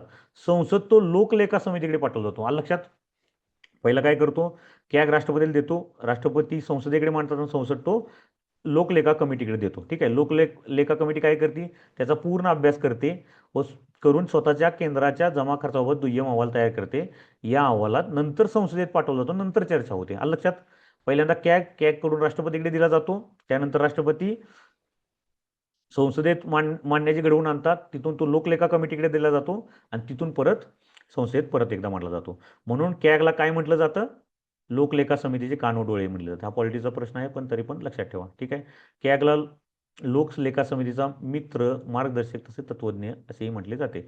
भारताचा तसेच राज्याच्या आकस्मिक खर्च निधी व सार्वजनिक लेखांवर झालेल्या खर्चाचा तपासणी अहवाल सुद्धा केला जातो. कुठला आकस्मिक खर्च निधी तसेच सार्वजनिक म्हणजे पब्लिक अकाउंट याचा सुद्धा अहवाल तपासतो. लक्षात ठेवा, म्हणजे कॉन्टिजेन्सी फंड अँड पब्लिक अकाउंट याचा सुद्धा अभ्यास केला जातो. केंद्र सरकार व सरकारच्या खात्यांनी केलेले व्यापार, उत्पादन व जमा खर्च इत्यादी तपासणी अहवाल सुद्धा करते. ठीक आहे. आता पुढील संस्थाच्या जमा खर्चाचा अहवाल तयार करतं कॅग. कुठल्या कुठल्या संस्था आहेत आपण बघूया. केंद्र व राज्य सरकारचे सार्वजनिक उद्योग असतील, केंद्र व राज्य सरकारकडून मोठ्या प्रमाणात वित्तपुरवठा होत असलेल्या संस्था असतील, इतर महामंडळे असतील, इतर संस्था असतील, बरोबर आहे. राष्ट्रपती कॅगवर स्थानिक स्वराज्य संस्थेच्या जमा खर्चाची सुद्धा जबाबदारी देऊ शकते. 2000 पासून कॅग निर्गुंतवणुकीच्या व्यवहाराची सुद्धा तपासणी करते. बघा, बऱ्यापैकी लेखपरीक्षण सगळे पॉवर कॅगला दिलेले आहे. ठीक आहे. आता महालेखा पाल दरवर्षी 3 अहवाल राष्ट्रपतींनी सादर करतो. म्हणजे आपण जे म्हटलं की नाही, राष्ट्रपतीला जो रिपोर्ट देतो त्यामध्ये काय असतं, तर 3 अहवाल असतात. एक असतो विनियोजन लेखावरील ऑडिट अहवाल, वित्त लेखांवरील ऑडिट अहवाल आणि सार्वजनिक महामंडळावरील ऑडिट अहवाल. हे संसदेकडे राष्ट्रपती मांडते. संसद काय करते, लोकलेखा कमिटी म्हणजे लोक अंदाज कमिटीकडे दिले जाते. ठीक आहे. कॅगवरील काय मर्यादा असतात, संचित निधीतून काढल्या जाणाऱ्या पैशावर नियंत्रण असते. बघा, खर्च झाल्यानंतर त्यानं योग्य खर्च केला की नाही हे फक्त कॅग बघते. म्हणजे पण काढताना काय कंट्रोल आहे काय कॅगकडे, काही नाही. कॅगचा संबंध फक्त तपासणीच्या टप्प्यावर येतो. ठीक आहे. हे कॅग म्हणजे लेखा परीक्षण, लक्षात ठेवा. आणि राज्याला लेख्याचा सुद्धा अभ्यास कॅग करतं. ठीक आहे. आता बघूया कंट्रोल जनरल ऑफ अकाउंट. 1976 पासून आपण बघितलं कॅगकडून लेखीविषयक कार्य काढून घेतले, बरोबर आहे. अर्थमंत्र्याच्या खर्च विभागाच्या अंतर्गत निर्माण करण्यात आलेल्या CGA देण्यात आलं, बरोबर आहे. लेखीविषयक पॉवर कॅगकडनं काढली आणि कुणाला दिली, कंट्रोल जनरल ऑफ अकाउंटला दिली. ठीक आहे. CGA हे केंद्र सरकारचे सर्वोच्च लेखा प्राधिकारी आहेत. घटनेच्या कलम 150 लक्षात ठेवा, 150, बरोबर आहे. अन्वये केंद्र व राज्य शासनाच्या लेख्याचे स्वरूप विविध करण्याची जबाबदारी राष्ट्रपतीवर असते. 150 नुसार या लेख्यांची केंद्र किंवा राज्य शासनाची लेख्यांची जबाबदारी कोणाकडे असते, राष्ट्रपतीकडे असते. राष्ट्रपती या अधिकाराची अंमलबजावणी करण्याची जबाबदारी कोणावर देतं, तर CGAवर देतं, कंट्रोल जनरल ऑफ. 150 मध्ये राष्ट्रपती जबाबदारी लिहिलेली आहे. राष्ट्रपती काय देतं, तर CGAला देतं. ठीक आहे. त्यानुसार केंद्र व राज्य सरकारचे लेखे कोणत्या स्वरूपात ठेवता येतील हे महालेखापालांच्या सल्ल्यानुसार सुचवण्याची जबाबदारी राष्ट्रपतींनी CGA यांच्यावरच टाकलेली आहे. लक्षात, म्हणजे लेख्यांचं स्वरूप कोणतं हे सुद्धा राष्ट्रपतींची जबाबदारी CGAवर दिलेली आहे. CGA हे लेखविषयक कामाबद्दल भारत सरकारचे प्रमुख सल्लागार असतात. लक्षात ठेवा, लेखे म्हटलं की CGA. ठीक आहे. लेखा परीक्षण म्हटलं की कॅग. हे 2 कार्य फक्त लक्षात ठेवा. ठीक आहे. नेक्स्ट बघूया. CGAच्या कार्यालयात व्यावसायिक लेखी तज्ज्ञांची नेमणूक केली जाते. त्यांना विविध शासकीय संस्था किंवा समित्यांमध्ये लेखविषयक कार्यावर नियंत्रण ठेवण्यासाठी सहभाग करून घेतले जाते. कार्य बघूया आपण. CGA हे भारत सरकारचे मुख्य लेखा सल्लागार असून तांत्रिकदृष्ट्या योग्य अशी लेखा व्यवस्था प्रस्थापित करणे म्हणजे लेखा संबंधित मुख्य सल्लागार असतात. ते प्रत्येक महिन्याला, बघा, प्रत्येक महिन्याला सरकारचा खर्च, महसूल किंवा कर्ज व तूट यांचे केंद्रीय वित्त लेखे तयार करतात प्रत्येक महिन्याला. तसेच सरकारच्या जमा ते संसदेला सादर करण्यासाठी वार्षिक विनियोजन लेखे व केंद्रीय वित्त लेखे सुद्धा तयार करतात. तसेच सरकारच्या जमा खर्चाच्या नोंदीसाठी योग्य नमुने तयार करणे, सरकारच्या जमा खर्चावर नियमावली तयार करणे, यांच्यात आवश्यकतेनुसार बदल सुचवणे हे यांच्याकडे असतं. ठीक आहे. कंट्रोल जनरल ऑफ अकाउंट 1976 पासून लेखीविषयक कार्य यांच्याकडे दिलेलं आहे. ठीक आहे. 150 अन्वये ही जबाबदारी असती राष्ट्रपतीची, पण राष्ट्रपती काय करतं, जबाबदारी सोपवती CGAवर. ठीक आहे. आता लेखा परीक्षण विषयी संसदीय समित्या बघूया आपण. आपल्याला माहिती आहे संसदी वर्षभर काम करते का नाही, ते अधिवेशनामध्ये टेम्पररी काम करते. मग वर्षभर कोण काम करतं, तर ह्या वेगवेगळ्या कमिट्या करतात. त्यामध्ये पहिले आपण बघूया लोक अंदाज समिती. ठीक आहे, लोक अंदाज समिती पहिल्यांदा आली 1921 साली. ठीक आहे, स्वातंत्र्यानंतर तत्कालीन वित्त मंत्री जॉन मथाई यांच्या शिफारसीनुसार या समितीची निर्मिती 1950 मध्ये करण्यात आली. ठीक आहे, लोक अंदाज समितीत किती सदस्य असतात, 30 सदस्य असतात. 30 सदस्य लोकसभेच्या सदस्यामार्फत निवडून दिले जातात. लक्षात ठेवा, निवडणूक दरवर्षी अप्रत्यक्ष पद्धतीने एकल संक्रमणीय मताद्वारे प्रमाणशीर प्रतिनिधित्व या पद्धतीने होते. मंत्र्यांची निवड सदस्य म्हणून केली जाऊ शकत नाही. महत्वाचं आहे, 30 सदस्यांपैकी एकाची नियुक्ती अध्यक्ष म्हणून कोण करतं, तर लोकसभेचे अध्यक्षच करतात. ठीक आहे, हे 30 जे सदस्य असतात त्यातील एकाचे अध्यक्ष निवड हे स्पीकरच करतो, लोकसभेचा स्पीकर. कार्यकाल 1 वर्षासाठी असतो. आर्थिक वर्षातील जमा खर्चाच्या अंदाजाची तपशीलवार तपासणी करणे. ठीक आहे, म्हणजे काय करतो बघा, सरकारच्या जमा खर्चाचा अंदाज ठेवताना कुठे काटकसर, हा शब्द खूप इम्पॉर्टंट आहे, करता येईल, अंदाजे धोरणाबाबत यंत्रणेत कशा प्रकारे सुधारणा व कार्यक्षमता आणता येईल याबाबत शिफारस करते. प्रशासनात कार्यक्षमता काटकसर आणण्यासाठी पर्यायी धोरण सुचवते. जमा खर्चाचे अंदाज संसदेवर कोणत्या स्वरूपात मांडता येतील बघा, त्याचे स्वरूप पण ठरवते. ठीक आहे, याबद्दल शिफारसी करते. लोक अंदाज समितीच्या शिफारशी व दोषारोपण सार्वजनिक खर्चाच्या उधळेपणावर नियंत्रण ठेवणारे असतात, म्हणून त्याला सतत काटकसर, बघा जे खर्च करतं ना, ती कुठं खर्च वाचवतील ह्याचा फक्त अंदाज लावते, बरोबर आहे. म्हणून त्याचं नाव सुद्धा काय दिलेलं आहे, लोक अंदाज समिती. म्हणून ह्याला काटकसर संबंधित त्याचा रोल असतो, म्हणून त्याला काटकसर सुचवणारी समिती सुद्धा म्हटलं जातं. खूप महत्वाचे आहे. लोकलेखा फक्त लोकसभेतील सदस्य असतात, 30 सदस्य असतात.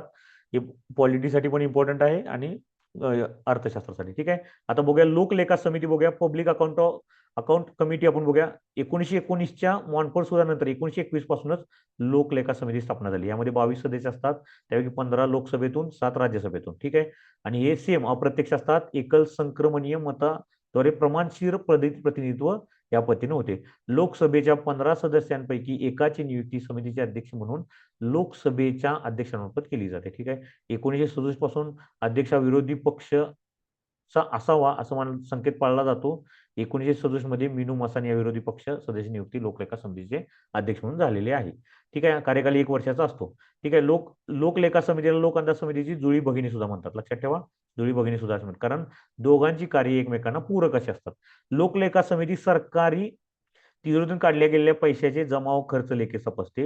हा खर्च संसदेने ज्या बाबीवर खर्च करण्याचा अधिकार सरकारला दिला आहे त्या बाबीवरच पैसे खर्च केले जात आहे की नाही याची खात्री ही समिती करीत असते. तसेच संसदेने ठरवून दिलेल्या रकमेपेक्षा अधिक खर्च झाला असल्यास, आपण आता बघितलं ज्यावेळेला एक बिल बघितलं की ज्यावेळेला जर संसद एखादी खर्च जर ठरवला त्याच्यापेक्षा जास्त जर खर्च होत असेल तर लोकलेखा समितीकडे ते मांडलं जातं. त्यानंतर नेक्स्ट इयरला लोकलेखा समिती हे संस्थेकडे दिली जातं. ठीक आहे, म्हणजे खर्च झाल्यानंतरचा जो खर्च आहे ती लोकलेखा समिती तपासते. ठीक आहे, लोकलेखा समिती राष्ट्राच्या वित्तीय बाबींमधील अनावश्यक खर्च, भ्रष्टाचार, अकार्यक्षमता किंवा कार्यपद्धतीतील अभाव इत्यादी बाबींची तपासणी करते. लोकलेखा समितीला सरकारी खर्चावर नियंत्रण ठेवण्यासाठी भारताच्या महालेखापालाच्या सरकारी जमा खर्चाच्या अहवालावर अवलंबून राहावे लागते. त्यामुळे भारताच्या महालेखापालाला लोकलेखा समितीचे कान व डोळे म्हटले जाते. ठीक आहे, कॅगला काय म्हटलं जातं, लोकलेखा कमिटीचे कान व डोळे. ठीक आहे, आता लोकलेखा समितीच्या कार्यावरील मर्यादा बघूया. सरकारी जमा खर्चामागील धोरणाच्या योग्यतेवर समितीला टीका टिप्पणी करता येत नाही. लोकलेखा समिती सरकारी खर्चावरील अनियमितता असा खर्च झाल्यानंतर तपासत असते. ठीक आहे, आता तिसरी शेवटची कमिटी बघूया, कमिटी ऑन पब्लिक अंडरटेकिंग. सार्वजनिक निगम समितीची निर्मिती सर्वप्रथम 1964 मध्ये कृष्ण मेनन समितीच्या शिफारसीनुसार करण्यात आली. यामध्ये सुद्धा 22 सदस्य असतात, सेम 15 लोकसभा, 7 राज्यसभा, अप्रत्यक्ष एकल संक्रमणीय मतदानाद्वारे. ठीक आहे, मंत्र्याची निवड ह्यात सुद्धा होऊ शकत नाही. लोकसभेच्या 15 सदस्यांपैकी एकाची नियुक्ती अध्यक्ष म्हणून केली जाते. ठीक आहे, कार्यकाल 1 वर्षाचा. सार्वजनिक उद्योग, आता बघा नावातच आहे कमिटी ऑन पब्लिक अंडरटेकिंग, सार्वजनिक उद्योगांचे अहवाल व लेखी तपासते. भारताच्या लेखापालाने तपासलेल्या सार्वजनिक उद्योगांचे अहवाल तपासते. सार्वजनिक उद्योगाच्या स्वायत्तता व कार्यक्षमतेच्या संदर्भात त्यांचा कारभार योग्य व्यावसायिक व व्यापारत्वाचे पालन करून चालवला जात आहे का नाही ते बघते. ही समिती सार्वजनिक उद्योगांचे साधारणपणे पुढील बाबतीत मूल्यमापन करते, म्हणजे त्याचं उत्पादन असेल, अर्थव्यवस्थेला मदत काय होते ते बघत असेल, रोजगार निर्मिती असेल, अनुषंगिक उद्योगाची निर्मिती असेल, ग्राहकांच्या हिताचे संरक्षण असेल. ठीक आहे, आपण काय बघितले, हे लेखा व लेखा परीक्षण आपल्या सिलेबसमध्ये दिलाय हा टॉपिक. ठीक आहे, लेखा परीक्षण, त्यामुळं हे समजून घेणं खूप महत्वाचं आहे. लेखा परीक्षण मध्ये आपण कॅग बघितला, कंट्रोल जनरल ऑफ अकाउंट बघितलं, लेखा परीक्षण किंवा लेखाविषयक संस्थेची समित्या बघितल्या. बेसिक कन्सेप्ट आहे, पण ही माहिती असणं गरजेचं आहे, कारण आपण नेक्स्ट सेशन जे घेणार आहे ते बजेटच्या फिगर्स, कारण त्यावेळेला जर आपण कन्सेप्ट आठवत बसलो तर आठवणार नाही. त्यामुळे आपण आज ही सेशन मध्ये कंप्लीट करतोय. नेक्स्ट सेशन आपण काय करणार आहोत, इन डिटेल बजेट घेणार आहोत. ठीक आहे, धन्यवाद. आता आपले आजचं सेशन इथं संपत आहे. आपण बेसिक्स ऑफ बजेट आपण आता बघितलेलं आहे. ठीक आहे.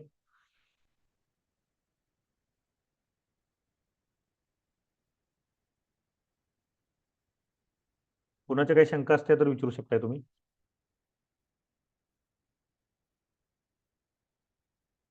हे पीवायक्यू अनालिसिस मी ही पीडीएफ देतो शेअर करून. ठीक आहे, हे मी पूर्ण बजेटवर जेवढे जेवढे क्वेश्चन आजपर्यंत विचारलेत ना ते एकत्रित केलेले आहेत. ठीक आहे, ते पण कसे कसे विचारलेत. कंबाईंड प्रीच इकॉनॉमिक्स पीओ अनालिसिस मी ऑलरेडी पाठवून दिलेलं आहे. याच टप्प्यानुसार आपण सेशन घेणार आहोत. ठीक आहे, आता आपण शासकीय अर्थव्यवस्थेमधले अर्थसंकल्पन लेखा परीक्षण हे टॉपिक कव्हर केलेले आहेत. त्यानंतर आता आपण ऍक्च्युअल बजेट आणि इकॉनॉमिक सर्वे बघणार आहेत. स्कीम्स प्रोग्रामवर एक सेपरेट सेशन आपलं असणार आहे. ठीक आहे, त्यानंतर लोकसंख्या, दारिद्र्य व बेरोजगारी, त्यानंतर मुद्रा व राजकोषी नीती याच्यावर आपलं एक सेशन राहील. त्यानंतर बँकिंग, आरबीआय वगैरे याच्यावर एक सेशन राहील. परकीय व्यापार, बँकिंग, आरबीआय, उद्योग, शेती, सर्व्हिसेस वर एखादं सेशन राहील. राष्ट्रीय उत्पन्न. आपण नेक्स्ट 5 सेशन मध्ये आपण हे कव्हर करणार आहोत. ठीक आहे, तरी धन्यवाद सगळ्यांना सेशन अटेंड केल्याबद्दल. आणि काही डाऊट असतील तर आम्ही नंबर शेअर करतोय ग्रुपवर, कॉल करून सुद्धा विचारू शकताय. कोणतं गायडन्स वगैरे हवे असेल तरी सुद्धा. ठीक आहे.